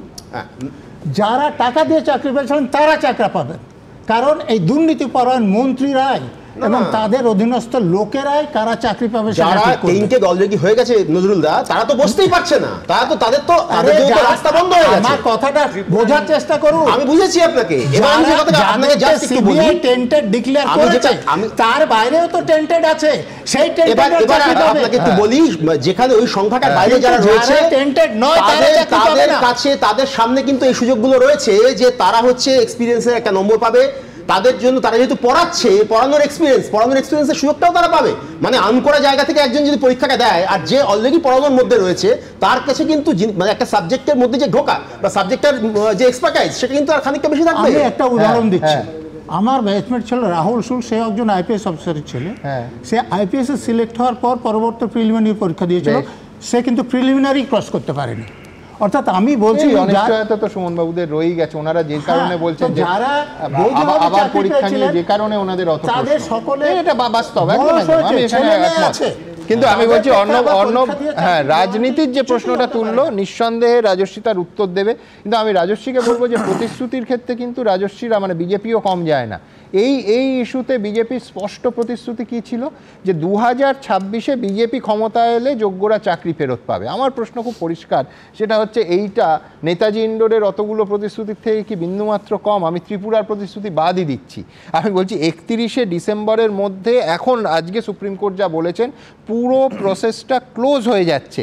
নতুন নিয়োগ প্রক্রিয়া আমি আগেও বললাম যে একবার ইনিশিয়েটেড হয়ে গেলে কারুর আর কিচ্ছু করার নেই। আমি বলছি 2026-এ কবে ভোট, তার আগে 31শে ডিসেম্বরের মধ্যে মানে ঝাঁপে লাঠি পড়ে যাবে, খুব গোদা রকের ভাষায় বলতে গেলে। রাজস্বী লাহিড়ী সময় শুরু এখন। সুমনদা, প্রথমে যেভাবে শুরুটা হলো, অর্ণবদা যেভাবে শুরু করলেন, দাঁড়ালো ব্যাপারটা একটাই, জ্যোতিবাবুর শ্রেষ্ঠ ছাত্রী মমতা বন্দ্যোপাধ্যায় সেই একই রীতিনীতিটি নিয়েছেন, when you can't convince confuse. Mamata বন্দ্যোপাধ্যায়ের স্টাইল অফ পলিটিক্সটাকে বুঝতে হবে। দিনের শেষে মুদ্রা কথা, বিক্রমদা এখানে আইনজ্ঞ ব্যক্তি আছেন, আমি এত আইন টাইন বুঝি না, মমতা বন্দ্যোপাধ্যায়ের রাজনীতির স্টাইলটা বুঝি। দিনের শেষে 25,732 জনের চাকরি চলে গেছে, আর হবে না। তারা 9 মাস অবধি কাজ করতে পারবেন, যতজন চিহ্নিত বা না চিহ্নিত অযোগ্য তারা করতে পারবেন। এবার এই অযোগ্য এবং যোগ্য এই টানা পড়েন, চিহ্নিত করতে পারছে না, চিহ্নিত করা যাচ্ছে না, এত ধ্যানাই পানাইয়ের তো কোনো ব্যাপার নেই। তৃণমূল কংগ্রেস টাকা নিয়ে চাকরি বিক্রি করেছে। আজকে যদি অযোগ্য এবং যোগ্যদের তালিকা আলাদা করে জমা করতে হয়, যদি চিহ্নিত যোগ্য এবং চিহ্নিত অযোগ্যের তালিকা হয়ে যায়, তাহলে তো পরিষ্কার হয়ে যাবে যে কারা কারা, যারা যারা অযোগ্য তারা টাকার বিনিময়ে চাকরি পেয়েছেন, তখন তো তাদেরকে টাকাটা ফেরত দিতে হবে। আজকে যখন এই এসএসসির অযোগ্যদের টাকা ফেরত দিতে হবে, তৃণমূল কংগ্রেসের যারা যারা টাকা নিয়েছেন, এরপরে প্রাইমারি আসবে, দমকল আসবে, বন দপ্তর আসবে, পৌরসভা আসবে, সমস্তগুলো আসবে। কি বলছো রাজশ্রী, এতগুলো? আমি বলছি কতগুলো যোগ্য প্রার্থীর পরিবার পথে বসবে ভাবো। তার জন্য মমতা বন্দ্যোপাধ্যায় সরকার দায়ী। তার জন্য মমতা বন্দ্যোপাধ্যায় সরকার দায়ী। এবং বারবার আমি যে কথা বলেছি, আবারও এক কথা বলেছি, হাতির যেরকম দুটো দাঁত আছে, মমতা ব্যানার্জির দুটো দাঁত, দুটো মুখ আছে, একটা দেখার আর একটা হচ্ছে কাজ করার। উনি সামনে এসে বলেন এক কথা, উনি মানুষকে কনফিউজ করার জন্য একরকম কথা বলে দেবেন, দিয়ে পেছনের আড়ালে কাজ করবেন আরেক রকম।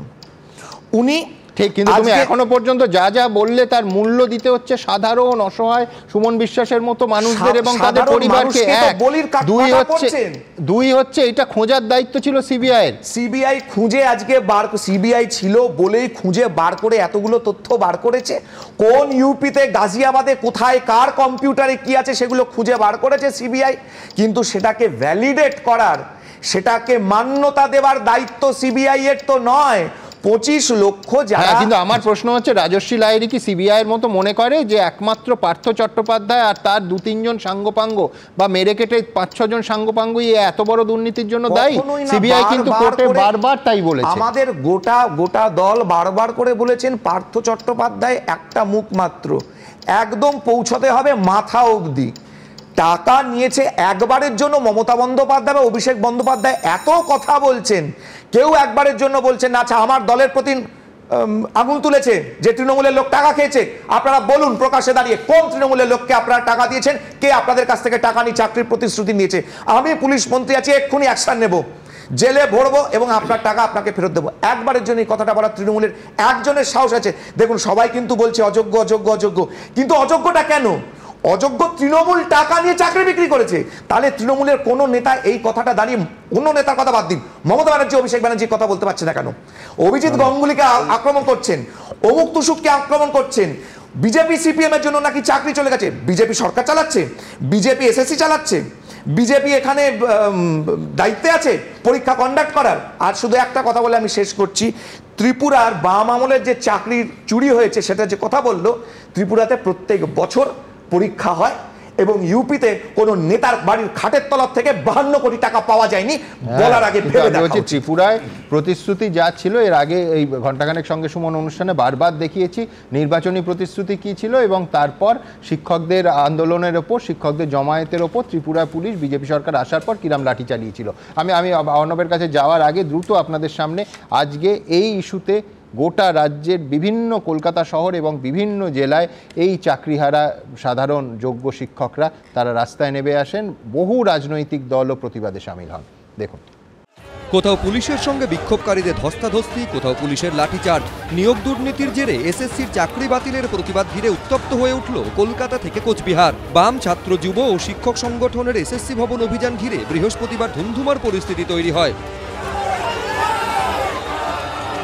এসএসসি ভবনের কিছুটা আগে মিছিল আটকে দেয় পুলিশ, বিক্ষোভকারীদের সঙ্গে ধস্তাধস্তি বাঁধে পুলিশের। মাস্টার মশাইদের গায়ে হাত তুলছে পুলিশ। এর আগে কসবায় দেখেছি, ডিআই অফিসে, এখানেও দেখলাম আজকে। একটা চোর কমিশনকে রক্ষা করবার দায় থেকে, একটা চোর সরকারকে রক্ষা করবার দায় থেকে বাংলার পুলিশ বাংলার মাস্টার মশাইদের কলার ধরছে, তাদের গায়ে হাত দিচ্ছে। চাকরি বাতিল ইস্যু ও মুর্শিদাবাদে অশান্তির ঘটনায় মুখ্যমন্ত্রীর পদত্যাগের দাবিতে কোচবিহারে আরএসএস এর ছাত্র সংগঠন এবিভিপির অভিযান ঘিরেও তুলকালাম পরিস্থিতি তৈরি হয়। বিক্ষোভকারীদের ওপর ব্যাপক লাঠিচার্জ করে পুলিশ।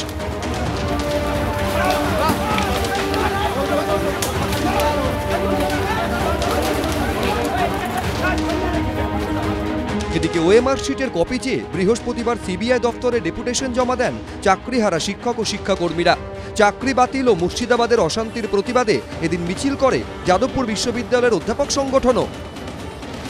এই মাস্টারমশাইরা আন্দোলন করতে গিয়ে তারা যখন পুলিশের হাতে লাঠি খান, সেটা আসলে তারা শারীরিকভাবে নিগৃহীত হন না, আসলে পুরো শিক্ষা ব্যবস্থা তার উপরে আসলে এই আঘাতটা আসে। যারা এই নির্যাতন করছেন শিক্ষকদের উপর, তাদের হচ্ছে সমুচিত শাস্তি হোক। রাজনীতি আন্দোলন চলছে, সরকার আশ্বাস দিচ্ছে, প্রতিশ্রুতি দিচ্ছে, কিন্তু বাস্তবে কাজের কাজ কি হচ্ছে? যাদের হকের চাকরি চলে গেল তাদের কি হবে? তারা কারা, যাদের জন্য এই পরিস্থিতি তৈরি হলো? কেন যোগ্যদের তালিকা আদালতে জমা দিতে পারল না এসএসসি? জবাব কোথায়? উজ্জ্বল মুখোপাধ্যায়, ঐশী মুখোপাধ্যায়, অর্ণব মুখোপাধ্যায়, এবিপি আনন্দ। যোগ্যদের তালিকা, যোগ্যদের তালিকা এবং যোগ্যদের তালিকা। দেখুন, 3 বছরেরও বেশি সময় ধরে এই অলীক কুনাট্য রঙ্গ চলছে। 3টে পিটিশন এসএসসির তরফে দেওয়া হয়েছে যেখানে কোথাও যোগ্যদের তালিকা নেই। হাইকোর্টের সিঙ্গেল বেঞ্চ, হাইকোর্টের ডিভিশন বেঞ্চ এবং সুপ্রিম কোর্ট বারবার, এমনকি একটা সময় বাড়তি সময় দিয়ে যোগ্যদের তালিকা চেয়েছে, কিন্তু এসএসসি সেই তালিকা দিতে পারেনি। আমি এইখানে একবার আপনাদের দেখাতে চাইব, প্রথমে দেখাতে চাইব যে আপনাদের মনে থাকবে যে হাইকোর্টের মাননীয় বিচারপতি দেবাংশু বসাকের ডিভিশন বেঞ্চ 22শে এপ্রিল 2024 খুব স্পষ্ট করে তাদের রায় দিলেন এবং 26,000-এর চাকরি চলে গেল। আমরা আমাদের প্রতিনিধি কৃষ্ণেন্দু অধিকারী তারপর এসএসসির চেয়ারম্যান এখন যিনি আছেন, যিনি কিন্তু পার্থ চট্টোপাধ্যায়ের ওই দুর্নীতির সময় ছিলেন না, সিদ্ধার্থ মজুমদারকে জিজ্ঞেস করেছিলেন যে আপনাকে খুব স্পষ্ট করে এখনো পর্যন্ত অযোগ্যদের, কারা টাকা দিয়ে চাকরি পেয়েছে ইত্যাদি ইত্যাদি, টেন্টেড কারা, তাদের তালিকা দিয়েছেন, তাহলে যোগ্যদের তালিকা বাকি যারা রয়ে গেল তার বাইরে হিসেব মতো তারা যোগ্য, তারা কি যোগ্য? তাদের সবাইকে কেন যোগ্য বলা যাচ্ছে না? কেন আপনারা বলছেন না? কি বলেছিলেন সিদ্ধার্থবাবু? দেখাবো। 5,250 সুপারিশ না পেয়েও নিয়োগপত্র পেয়েছে, এরকমও তো অভিযোগ অবশ্যই আছে, তার সত্যতা আমি অস্বীকার করতে পারবো না। বাকিরা যোগ্য। এবারে যদি কোনো নতুন তথ্য প্রমাণ না আসে বা আপাত দৃষ্টিতে এই মুহূর্তের তথ্যে দাঁড়িয়ে তারা যোগ্য, আমি তো তাদের সম্পর্কে কোনো তকমা এটা দিতে পারি না অযোগ্য হিসাবে। যোগ্য বলতে পারিস না, আমি সার্টিফাই করব কি করে তাদের যোগ্য কি করে বলবো? হ্যাঁ, সেটা তো কখনো বলা সম্ভব নয়। বাকিদের যোগ্য বলতে মানে যোগ্য বলতে চাইছেন না কেন? আমি তো পুরো 21 লক্ষ 22 লক্ষ ওএমআর তো আমি ইভ্যালুয়েট করে দেখিনি। এই ছিল এসএসসির অবস্থান, এমনকি দেবাংশু বসাকের, মাননীয় বিচারপতি দেবাংশু বসাকের ডিভিশন বেঞ্চের নির্দেশে 26,000-এর চাকরি চলে যাওয়ার পর। কারোর যদি সংশয় হয় যে একটা টেলিভিশন সাক্ষাৎকারে কি বলেছেন, স্লিপ অফ টাং নয় তো, আমি একটু তারপর কলকাতা শহর থেকে প্রকাশিত ইংরেজি বাংলা প্রায় সবকটা কাগজের কাটিং আমার কাছে আছে। 26 তারিখের আনন্দবাজার পত্রিকার বিরাট লিড কপি, সেখানে সিদ্ধার্থ মজুমদার এসএসসির চেয়ারম্যান বলছেন যে বাকিরা যে প্রত্যেকে যোগ্য সেই বিষয়ে নিশ্চিত নই, পুরোপুরি শংসাপত্র দিতে পারবো না। এটা হচ্ছে 26শে এপ্রিল 2024-এর আনন্দবাজার পত্রিকা। 27শে এপ্রিল 2024-এর আনন্দবাজার পত্রিকা, সিদ্ধার্থবাবু সেইখানে বলছেন, বিস্তারিত কপি, বড় কপি, তার হেডলাইন হচ্ছে আরও কারচুপি থাকতেই পারে, অর্থাৎ বাকি যে তালিকাটা তারাও প্রত্যেকে যোগ্য নন। সিদ্ধার্থবাবু বলছেন কোট আনকোট, সবাইকে যোগ্য বলে শংসাপত্র দেব কি করে? নানা ধরনের কারচুপি থাকতে পারে, কারো একাডেমিক নম্বর বাড়ানো হয়ে থাকতে পারে, ইন্টারভিউ নাম্বার বাড়ানো হয়ে থাকতে পারে, প্রত্যেক শিক্ষার্থীর মাধ্যমিকের নাম্বার থেকে শুরু করে সব কিছু খুঁটিয়ে দেখা সম্ভব নয়। এরপরে যদি ওই তালিকা থেকে আরও 30 জনের বেআইনি নিয়োগ বেরোয় তখন কি হবে? তাই সবাই যোগ্য কি না নিশ্চিত নই, এই কথাটা বলেছি, একেবারে স্পষ্ট বলছেন, ব্যাখ্যা করছেন। কলকাতার অন্য সমস্ত কাগজ, আমি গণশক্তি বা অন্যান্য কাগজ বাদ দিচ্ছি, আচ্ছা আনন্দবাজার পড়লাম, টেলিগ্রাফ আমাদেরই সংস্থার, প্রতিদিন কাগজ, তারা কি লিখছে? প্রতিদিন কাগজ ওই 26শে এপ্রিল 2024-এ ছাপছে, সিদ্ধার্থবাবুর বক্তব্য, আদালত অবশ্য সন্তুষ্ট হননি, আমি আদালতের পর্যবেক্ষণকে শ্রদ্ধা করি। কোন বিষয়? যে তালিকা দেওয়ার বিষয়। সিদ্ধার্থবাবু বলছেন উইদিন কোর্ট, আমি অযোগ্যদের তালিকা দিলাম, কিন্তু কোনো ভুল বাকিদের ক্ষেত্রে নেই আমি এটা বলবো না। একটা সিলেকশন প্রক্রিয়া হওয়ার পরে অযোগ্যদের চিহ্নিত করে বাদ দেওয়াটাই পদ্ধতি, অর্থাৎ বাকিরা যোগ্য তিনি তখনও বলেননি। সংবাদ প্রতিদিন পড়ে শোনালাম। আমার পরের বক্তা বাদশা মৈত্রের কাছে পরিষ্কার প্রশ্ন, আমি আবার বলছি, আমি আশার আলো দেখতে চাইছি, যে এসএসসি নাকি চাকরিহারাদের 21 তারিখে তাদের বলেছেন যে যোগ্যদের তালিকা প্রকাশিত হবে। আদৌ সেইটা কোনো দরজা, কোনো জানলা খুলতে পারবে? বাচ্চার কি মনে হচ্ছে? আমি শুরুতেই সুমন যিনি বসে আছেন ওখানে, আমি ওনাকে জিজ্ঞেস করব যে এই যে আদালতে যে কথাটা আজকে বলেছে, যে আন্ডারটেকিং দিয়েছে, আপনাদের সঙ্গে যে মিটিং হয়েছিল সেদিন এই মিটিংয়ে কথাটা আপনাদের বলা হয়েছিল যে ওনারা কোর্টে গিয়ে কথাটা বলবেন? না, আমরা বলেছি, আমরা মাননীয় চেয়ারম্যান যিনি সিদ্ধার্থ মজুমদার, উনি অত্যন্ত ভদ্র মানুষ, আমরা পরিষ্কার বক্তব্য রেখেছিলাম যে মহাশয় অনেক হয়েছে যোগ্যদের জীবন নিয়ে ছিনিমিনি খেলা, আপনারা যোগ্যদের নিখুঁত এবং নির্ভুল তালিকা প্রকাশ করবেন না, আমি হচ্ছে ওনার কি আপনাদের বলেছিলেন কোর্টে এই কথাটা বলবেন যে আমরা নতুন পরীক্ষা নেব, আমাদের এই শিক্ষাবর্ষ অবধি ওনাদের সুযোগ দিন, কথাটা আপনাদের বলেছিল? পরীক্ষা নেওয়ার কোনো প্রশ্ন আসে না, এই কারণে একটা এভিডেন্স রয়েছে। যেদিন 3 এপ্রিল 2025 যেদিন সুপ্রিম কোর্টের রায় আসে, সেদিন রাজ্য সরকার ঘটা করে তারা কিন্তু এডুকেশন ডিপার্টমেন্টে একটা নোটিশ বার করে। সেই নোটিশটা হচ্ছে ফ্রেশ সিলেকশন। ফ্রেশ সিলেকশন মানে কি? নট রি এক্সামিনেশন। এটা আপনারা এখানে মাননীয় বিক্রম বন্দ্যোপাধ্যায় রয়েছেন, আইনগত বিষয় তারা বলবেন। সুতরাং রাজ্য সরকারকে, আমার যখন বলার সময় হবে, রাজ্য সরকারকে পরিষ্কার করতে হবে। নেতাজি ইন্ডোরে আমি মাননীয় মুখ্যমন্ত্রীকে বলতে গিয়েছিলাম যে মাননীয় মুখ্যমন্ত্রী যোগ্যদের পাশে আছেন না অযোগ্যদের পাশে আছেন, আমাকে চেপে দেওয়া হয়েছে, বলতে দেওয়া হয়নি। আমি চিঠিটা দিতে পেরেছিলাম। যাই হোক, আপনি বলুন, পরে বলুন। ঠিক আছে। আমার যেটা প্রশ্ন, আমি আইনের দিকে না গিয়ে যেটা বিক্রম বলছিলেন, আমি যদি একটা সাধারণ জ্ঞান দিয়ে এটা বোঝার চেষ্টা করি, যে আমি যদি একটা কথা আজকে কমিট করি যে আমি নতুন পরীক্ষা নেব এবং ওনাদের জন্য আমি আগামী 9 মাসের জন্য একটা টাইম চাইছি, আমি কিছুদিন পরে গিয়ে আবার কি বলতে পারি যে ওনাদের সারা জীবনের জন্য চাকরিতে রাখা হোক? মানে যদি এটা সাধারণ জ্ঞান দিয়ে দেখি, তাহলে নজরুলদার কথা এটা একটা প্রতারণা। যদি সাধারণ জ্ঞান দিয়ে দেখি, আইনের কথা বলতে পারবো না আমি। এবং আমার যেটা মনে হচ্ছে যে অর্ণব যে কথাটা বললেন যে যদি ওনারা চাকরি দেন কিছু সুবিধে পাবেন, আমি একদম এটা ব্যক্তিগতভাবে আপনি নেবেন না, বা এটা প্রত্যেকের ক্ষেত্রে প্রযোজ্য। যদি আপনাকে কোনো একটা কারণে আজকে চাকরি চলে যায় এবং বলা হয় আপনি নতুন করে চাকরির পরীক্ষা দিন, আপনি জীবনের এই পর্যায়ে এসে কি আবার নতুন করে চাকরির পরীক্ষায় বসবেন আপনার এতদিনের এক্সপিরিয়েন্স আছে বলে?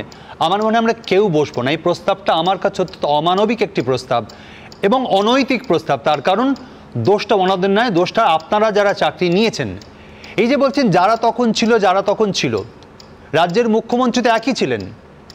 সরকার তো একটা পদ্ধতিতে চলে, মুখ্যমন্ত্রীর তত্ত্বাবধানে সমস্ত দপ্তর চলে, তার অধিকার আছে দপ্তরের মন্ত্রী পাল্টে দেওয়ার। কেন? কারণ তিনি তো পরিচালনা করেন। তাহলে সেদিনও মাননীয় মুখ্যমন্ত্রী যিনি ছিলেন আজকেও তিনিই আছেন। একটা সরকার আপনি আপনার ব্যক্তিগত টাকা আপনি কাকে কতটুকু দেবেন, কাকে চাকরি দেবেন, কাকে দেবেন না, আপনার ইচ্ছাধীন হতে পারে।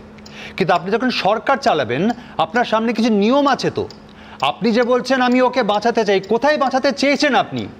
যখন 2022 থেকে 25 অবধি মামলাটা চলেছে, যদি আপনারা ওনাদের বাঁচাতে চাইতেন, আপনারা ওদের সেই দিন রাস্তায় দাঁড়িয়ে বলতেন এই যোগ্য লিস্ট আদালতকে দিতেন, ওদের চাকরি বেঁচে যেত।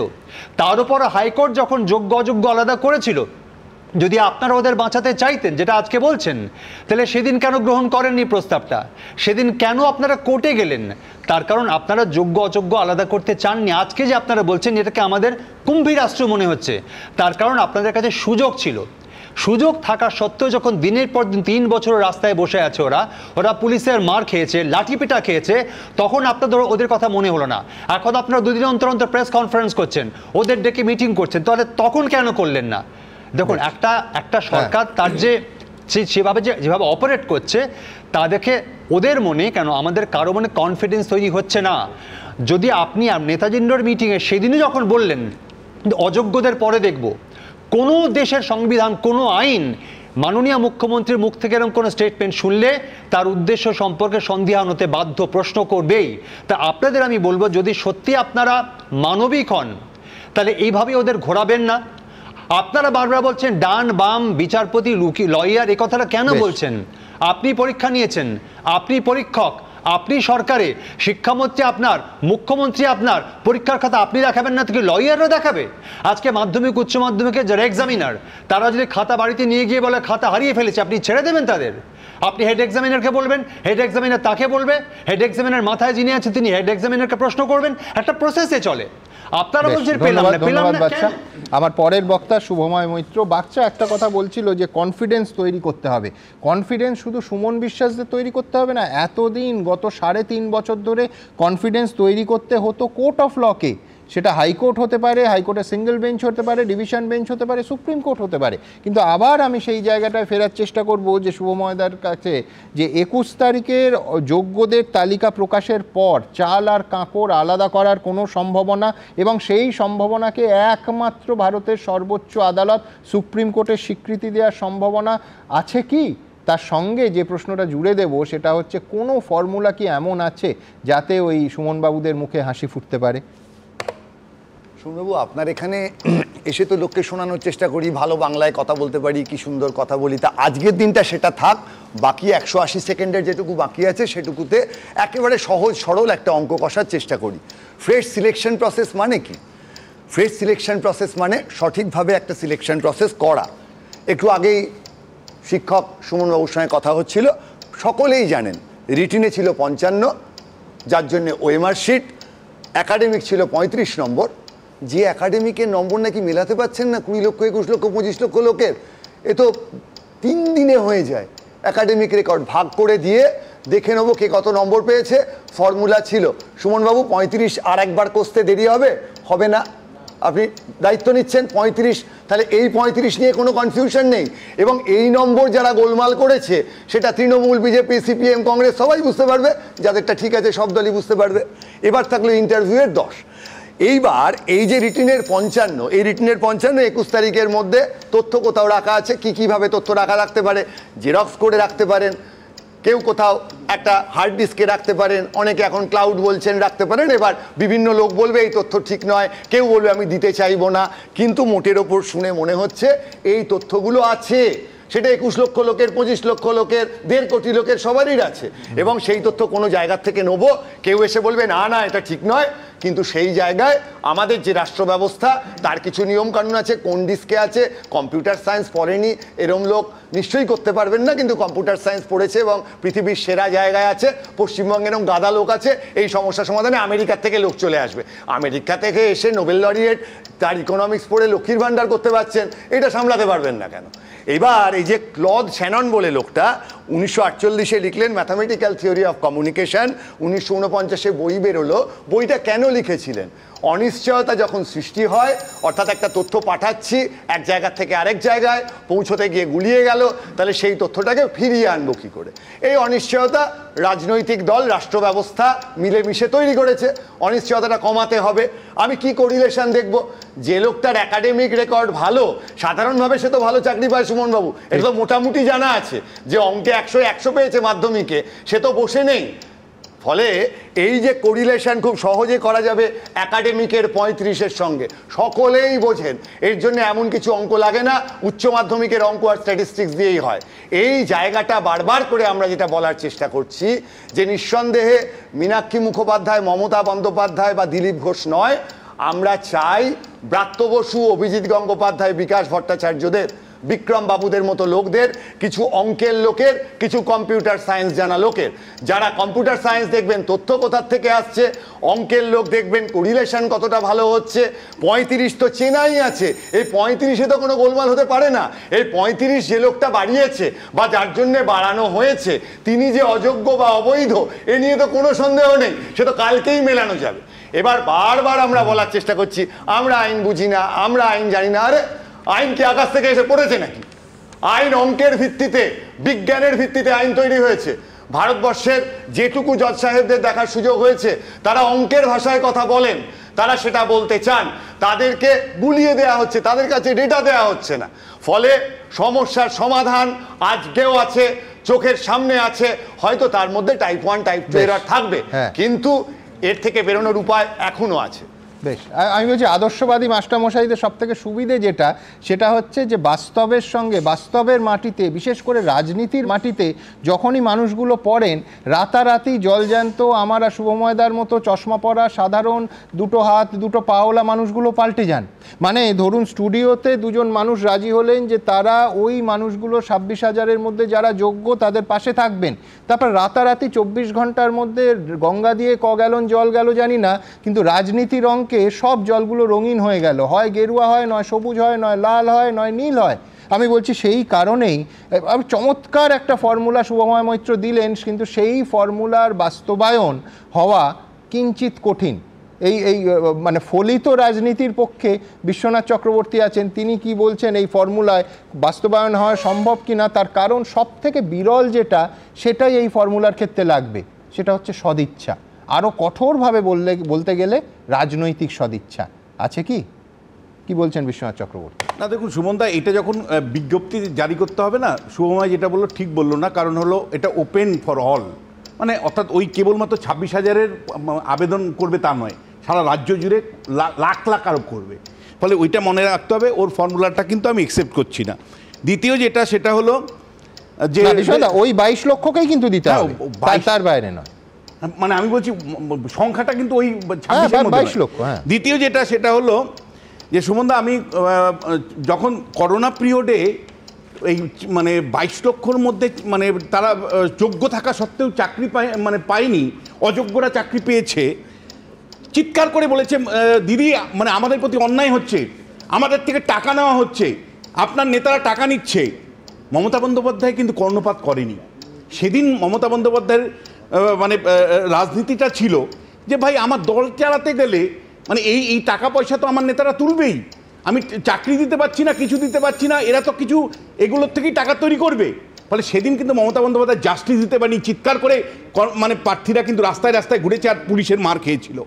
যেদিন হাইকোর্টে মামলা আসলো সেদিন কিন্তু অভিজিৎ গঙ্গোপাধ্যায় মানে একেবারে রায়টাতে পরিষ্কার করে বলে দিয়েছিলেন যে অযোগ্য যারা চিহ্নিত হয়ে যাচ্ছে সিবিআইয়ের দ্বারা তাদেরকে মেনে নিন, আপনারা যোগ্য যারা আছে তাদেরকে ছেড়ে দিচ্ছি।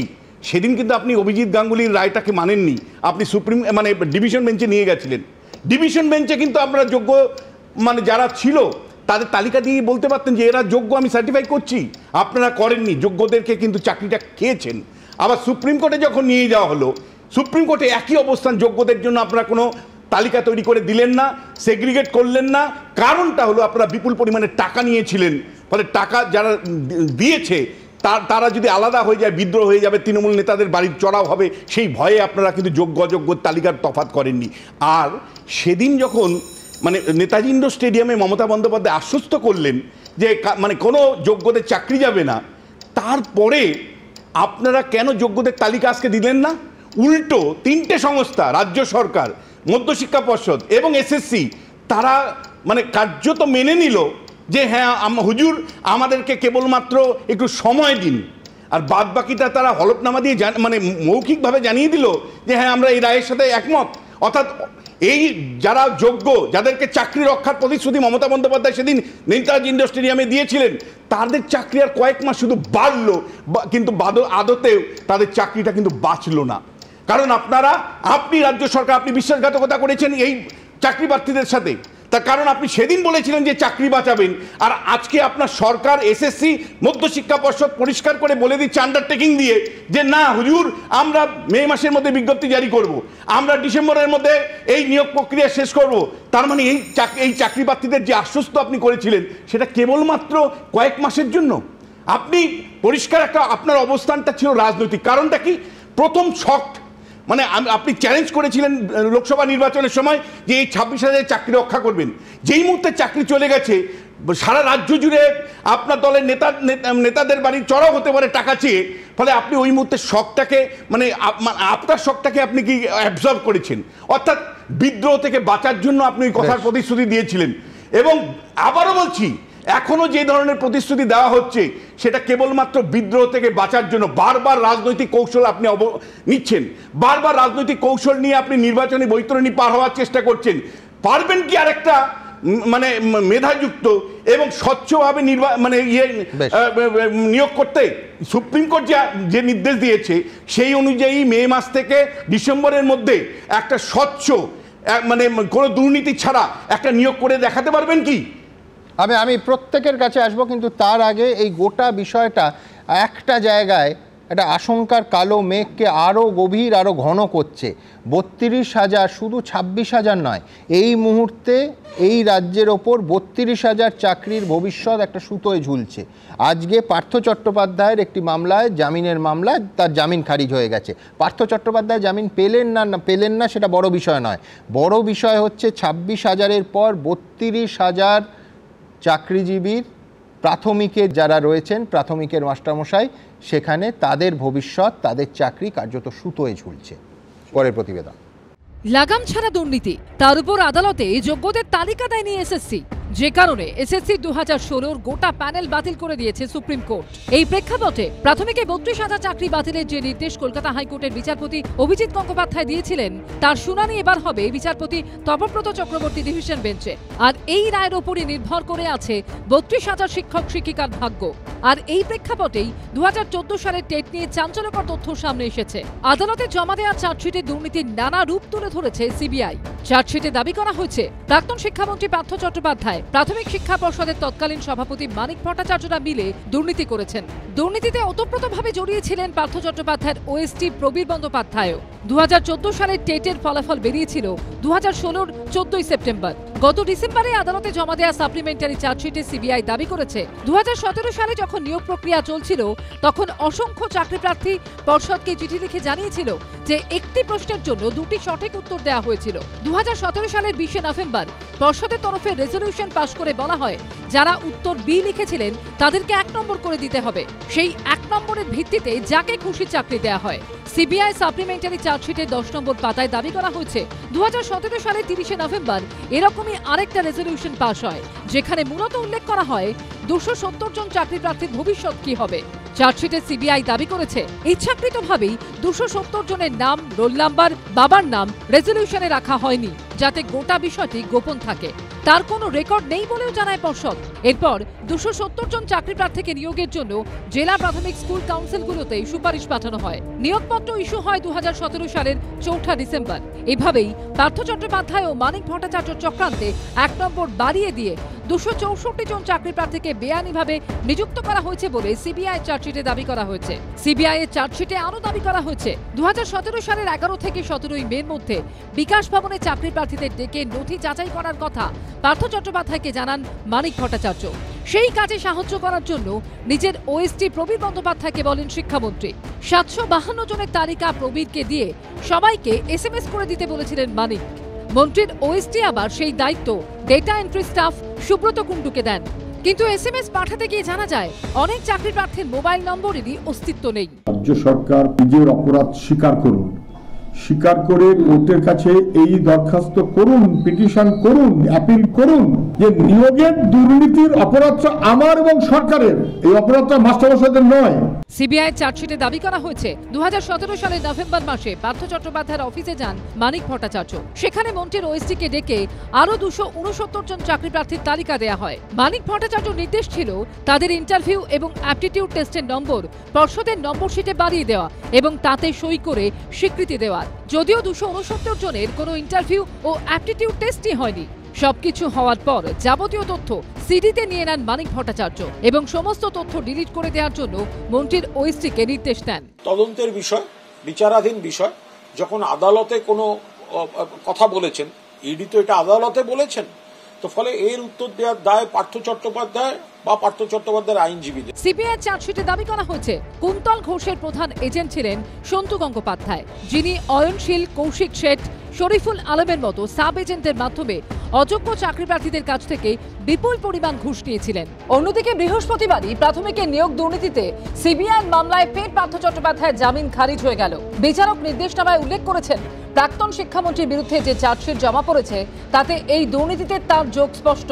তাকে জামিন দেওয়া হলে তিনি তদন্ত প্রভাবিত করতে পারেন। প্রকাশ সিনহার রিপোর্ট, এবিপি আনন্দ। বিক্রম, শুভময়দার ফর্মুলা আপনি শুনলেন। আমি একটা কথা বলি, সুপ্রিম কোর্ট যে কথাটা বলেছে সেটা হচ্ছিল ফ্রেশ সিলেকশন প্রসেস। আমার মতে, আমার আইনি জ্ঞান যা আছে, ফ্রেশ সিলেকশন প্রসেস মানে fresh process, fresh advertisement, fresh written examination, fresh academic evaluation, fresh interview, পুরো প্রসেসটাই নতুন করে হবে। ফ্রেশ সিলেকশন প্রসেস মানে এইটা নয় যে আগের যে ওএমআরটা আছে সেইটা থেকে ইভ্যালুয়েশন করে একাডেমিক দিয়ে আমি একটা ইয়ে করলাম, সেটা কিন্তু একেবারেই হচ্ছে না। মানে এটা রিইভ্যালুয়েশন কিন্তু হচ্ছে না, এটা ফ্রেশ সিলেকশন প্রসেস। এটা মানে দাঁড়াচ্ছে মানে শাসক যখন আক্রমণ করবে, যদি কখনো করে, বিক্রমবাবুর পায়ে গিয়ে ডাইভ মারতে হবে। কিন্তু বিক্রমবাবু ফ্রেশ সিলেকশন প্রসেস মানে এই যে 5টা রাস্তা দেখিয়ে দিলেন, এটা আগের কোথায় লেখা আছে, কোন অঙ্কে লেখা আছে? আমাদের যদি ওএমআর ঠিকঠাক থাকে, আমাদের 35-এর নম্বর, আচ্ছা মাধ্যমিকের নম্বর কি মানুষের বদলায় কখনো? মানে নতুন না না না, টেকনিক্যাল জায়গা থেকে ফ্রেশ মানে নতুন। আপনি বলছেন সিলেকশন, আমি বলছি যে মাধ্যমিকের নম্বর তো তার এক থাকবে, মাধ্যমিকের নম্বর বদলাবে না। আমি বলছি 22 লক্ষ ওএমআর কেন বদলাবে? ওএমআর যদি বেড়ে আসে, শুভমবাবু যদি রিকাস্ট অফ দ্য প্যানেল বলতো তাহলে একরকম ছিল, রিইভ্যালুয়েশন ইভ্যালুয়েশন বলে মাধ্যমিক ফ্রেশ সিলেকশন যদি আমি বলছি যে এই পুরো ফর্মুলাটার আমার যেটা দুর্বলতার জায়গা লাগছে যে ওয়েমারটাই তো পাওয়া যাচ্ছে না। শুভময়দা তো ধরেছেন যে ওয়েমারটা পাওয়া যাবে, আজ অবধি ওয়েমারটাই তো স্বীকৃত হলো না। ওই কারণেই সেগ্রিগেট করতে হয়। আর দেখুন রিভিউ শব্দটা আপনি ছোটবেলা থেকেই অভ্যস্ত। রিভিউ যখন করা হয় তার মধ্যে একটা রিঅ্যাসেসমেন্টে থাকে, কিন্তু রিভিউ শব্দটা কিন্তু আমাদের জাজমেন্টে নেই। ফলে ফ্রেশ মানে এই প্রসেসটা ফ্রেশ ওয়েতেই যেতে হবে, কিন্তু দ্যাট ইজ নট ইম্পর্টেন্ট। আমি আপনাকে খুব পরিষ্কার করে বলতে চাই যে মানে এই তালিকা প্রকাশের ক্ষেত্রে কিন্তু মানে এই যে আপনি বলছিলেন না যে 21 তারিখে যদি এসএসসি এখন তালিকা প্রকাশ করে তাতে কী লাভ হবে, লাভ একটা কিন্তু পলিটিক্যালি হবে। আমি কিন্তু মানে হাটে বাজারে সব জায়গায় বলবো এসএসসি তালিকা প্রকাশ করেছে তারপরেও তাদের চাকরি চলে গেছে, আমার কিন্তু রাজনীতির প্রচারে একটা হাতিয়ার। মানুষ টাইমলাইনটা হিসাব করবে না, কিছু বোঝে না। আমি আপনাকে বলছি মানুষ কিছু, আমি বলছি আমার ছাত্রদেরকে বলবো, আমি রিকোয়েস্ট করবো যে ছাত্ররা আজকে নিজেদের চাকরি বাঁচাতে পারলো না ফার্স্ট হয়ে রবীন্দ্র ভারতীতে, আমি তাদেরকে বলবো পড়াশোনার সাথে সাথেই সরকারের কাজকর্মগুলো সম্পর্কেও চোখ রাখো। যেভাবে এসএসসি চলে, যেভাবে কলেজ সার্ভিস কমিশন চলে, অর্থাৎ তুমি সরকার যদি তোমার ঠিক না থাকে তাহলে তোমার জীবনটা যে বিপন্ন, সেই জন্য সরকারের কাজকর্মটা স্বচ্ছভাবে হচ্ছে কিনা তার দেখভাল করাটার দায়িত্বটাও কিন্তু পড়াশোনার সাথে তোমার। প্রথম কথা হচ্ছে আমি নদিয়ার নাকাশিপাড়ার ম্যাসপোতা উচ্চ বিদ্যালয়ের একজন জীবন বিজ্ঞানের শিক্ষক, আর মাননীয় অতিথি তিনি বলছিলেন যে ত্রিপুরার কথা, উত্তরপ্রদেশের কথা। ত্রিপুরায় কি হচ্ছে, দুর্নীতির বিরুদ্ধে আমাদের লড়াই থাকবে, কিন্তু আমরা এই রাজ্যের বাসিন্দা, আমাদের পেটে লাথি মারা হচ্ছে, আমাদের সম্মানহানি হচ্ছে। যে ছাত্ররা আমাদের নমস্কার করতো আজকে সেই সম্মানটা কোথায় কেড়ে নিয়ে গেল? দুর্নীতি, এর বিরুদ্ধে লড়াই। যাই হোক, যে বিষয় রাজ্যের মুখ্যমন্ত্রী ভলান্টিয়ারি শিক্ষকতার নিদান দিয়েছিল, আমি প্লিজ বলবো তুমি কেন তোমার ছাত্রকে বলতে পারবে না যে এই অপদার্থ সরকারের জন্য আমার এই অবস্থা? তোমার ছাত্রকে কেন তুমি কনভিন্স করতে পারবে না যে এই অপদার্থ সরকার এবং চাকরি সরকারের জন্য আমার এই অবস্থা? একজন শিক্ষক হিসেবে বলছি, আমি জাস্ট আপনাদের অনুরোধ করছি, জাস্ট আমি একটা মিনিট জাস্ট বলবো যে বিদ্যালয়ে আমি সম্মানের সহিত অ্যাসিস্ট্যান্ট টিচার হিসেবে আমি শিক্ষকতা করেছি, সেইখানে এ রাজ্যের মাননীয় মুখ্যমন্ত্রী যিনি সংবিধানকে শপথ নিয়ে আমাদের মুখ্যমন্ত্রী হয়েছে, তিনি বলছেন ভলান্টিয়ার শিক্ষক হিসেবে আপনারা জয়েন করুন। এটা অত্যন্ত নিন্দাজনক, নিন্দা জানিয়েছি। যাই হোক, আমরা আজকে যে জায়গায় দাঁড়িয়ে আছে, যোগ্যদের লিস্ট এতদিন কেন দেয়নি? আজকে প্রকাশ করুক, কাল হোক প্রকাশ করুক। যে জায়গায় আজকে আমরা সিবিআই দপ্তরে গিয়েছিলাম কেন? রাজ্যের মুখ্যমন্ত্রীর কাছে আমরা আবেদন করেছি, মিরর ইমেজ কপি আপনাদের কাছে রয়েছে, আপনারা প্রকাশ করুন। আমরা বলেছি এসএসসির যিনি চেয়ারম্যান তিনি মৌখিক স্বীকারও করেছেন, তারা আপলোড করছে না। আমরা সিবিআইয়ের কাছে গিয়েছিলাম রাজারহাটে, যেখানে সাপোর্টজি যে অ্যান্টি ক্রাইম ব্রাঞ্চ যে ডিপার্টমেন্ট রয়েছে সিবিআইয়ের, সেখানে আমরা আবেদন করেছি, আপনারা দেখেছেন, এবং তারা আমাদের কোঅপারেশন করবে। সুতরাং এই ওএমআর শিট কেন প্রকাশ করতে চাইছে না? তার কারণ ওএমআর শিট প্রকাশ করলে, মাননীয় সুমনদা আপনার চ্যানেলে আজকে যে এসছি এভাবে আসবো হয়তো ভাবিনি, তো এই ওএমআর শিট প্রকাশ করলে পুরো পরিষ্কারভাবে বুঝতে পারে মানে কি পরিমাণ দুর্নীতি হয়েছে। সুমন, আমরা দেখিয়েছি যে যিনি শূন্য পেয়েছেন তিনি 53 দেখা গেছে কি পরিমাণ দুর্নীতি হয়েছে। এবং কি একটা শিক্ষকতার মতো পেশা, সেখানে যে পরীক্ষায় বসেনি তাকে চাকরি দেওয়া হয়েছে। এর বিরুদ্ধে বিশ্বনাথ স্যার বলছিলেন যে আপনার ছাত্রদের কি বলছেন? আমার ছাত্রদের আপনাদের মিডিয়ার মাধ্যমে এর আগেও আমি যা শিখিয়েছি, তোমরা আমার চাকরি থাকুক না থাকুক, আমি বেঁচে থাকি আর না থাকি, যদি আমি তোমাদের কিছু শিখিয়ে থাকি, দুর্নীতির বিরুদ্ধে জিরো টলারেন্স ভাবে তোমরা লড়াই করো। আমার জীবন যেভাবে প্রভাবিত হয়, যে কথাটা এখন থেকে বললাম আমি সেটাই আরেকবার বলবো, যে অপরে পাওনা আদায় করেছে আগে, আমাদের পরে দেনা সুদবার ভার, সুদিন দত্তের কবিতা, এই আমাদের পরে দেনা সুদবার ভারটা পশ্চিমবঙ্গ সরকার কিন্তু নিয়েছে, হাত তুলে দেয়নি সেখান থেকে। আমি যে তিনটে উদাহরণ দিলাম, এই যে একটা নতুন করে এতগুলো রায়ের পর এখনো ওএমআর শিট প্রকাশ হয়নি, পশ্চিমবঙ্গ সরকার নিল কোথায়? যেভাবে রায় মেনে যে আবার নতুন করে প্রসেসটার মধ্যে দিয়ে গিয়েছে, আমি এতটা নেগেটিভ ভাবে ভাবছি না। আমি বলছি যারা এখানে রয়েছেন, যে 19,500 অপরাধ দেনা বলছে 2016 সালের প্যানেল, এটা নিজেদের দেনা। একদমই তাই, আমি তো অস্বীকার করছি না যে সেখানে যে অন্যায়টা হয়েছিল, সে অন্যায়টা হয়েছে, অবশ্যই হয়েছে, কিন্তু সেখানে আমি বলছি যে এই 19,500 এরা চাকরি আর পাবে না, এটা একেবারে এইরকম নেগেটিভ ভাবে ভাবার দরকার নেই। এটা এইটুকু ভাবা দরকার, তারা কিন্তু আবার সেই সুযোগটা তাদের জন্য তৈরি করে দেওয়া হয়েছে, তারা সেই পরীক্ষাটা দেবে আবার।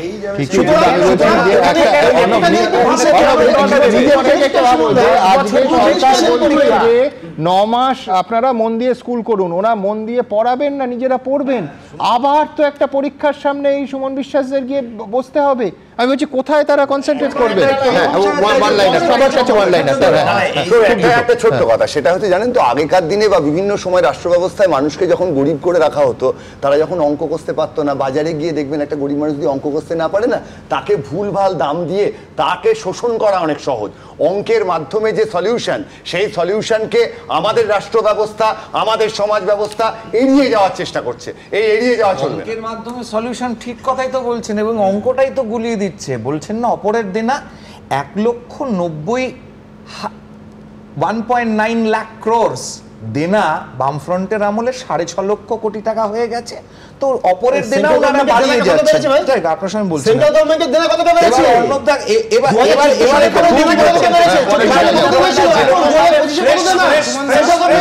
এই যে নতুন করে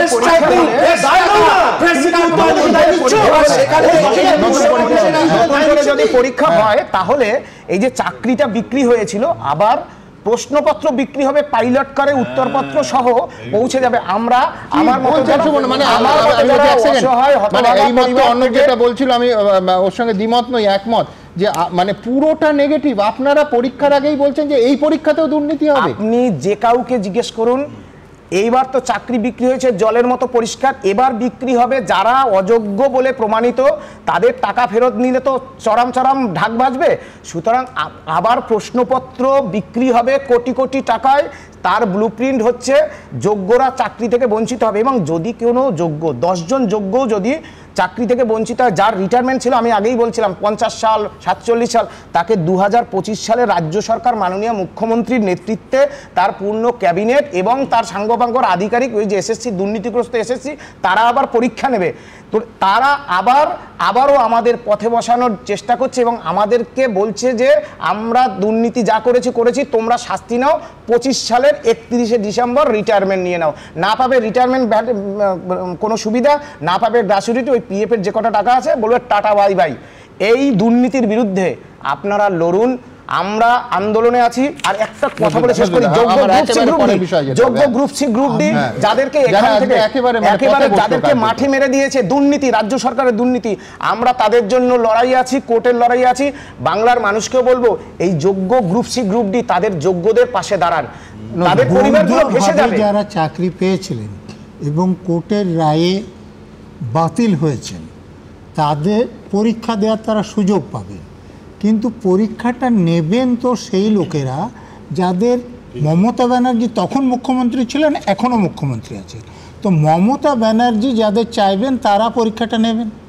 তো তাহলে যাদের কাছ থেকে পার্টির নেতারা টাকা আদায় করেছেন, সিবিআই যাদের টেন্টেড চিহ্নিত করেছেন, তাদের দিতে পারবে না, কিন্তু বাকি যারা আছে তাদের মধ্যে যারা টাকা দিয়েছেন তাদেরকে তারা চাকরি আগে দেবেন, এবং যারা টাকা দেননি তাদের চাকরি সিস্টেমটা নেই।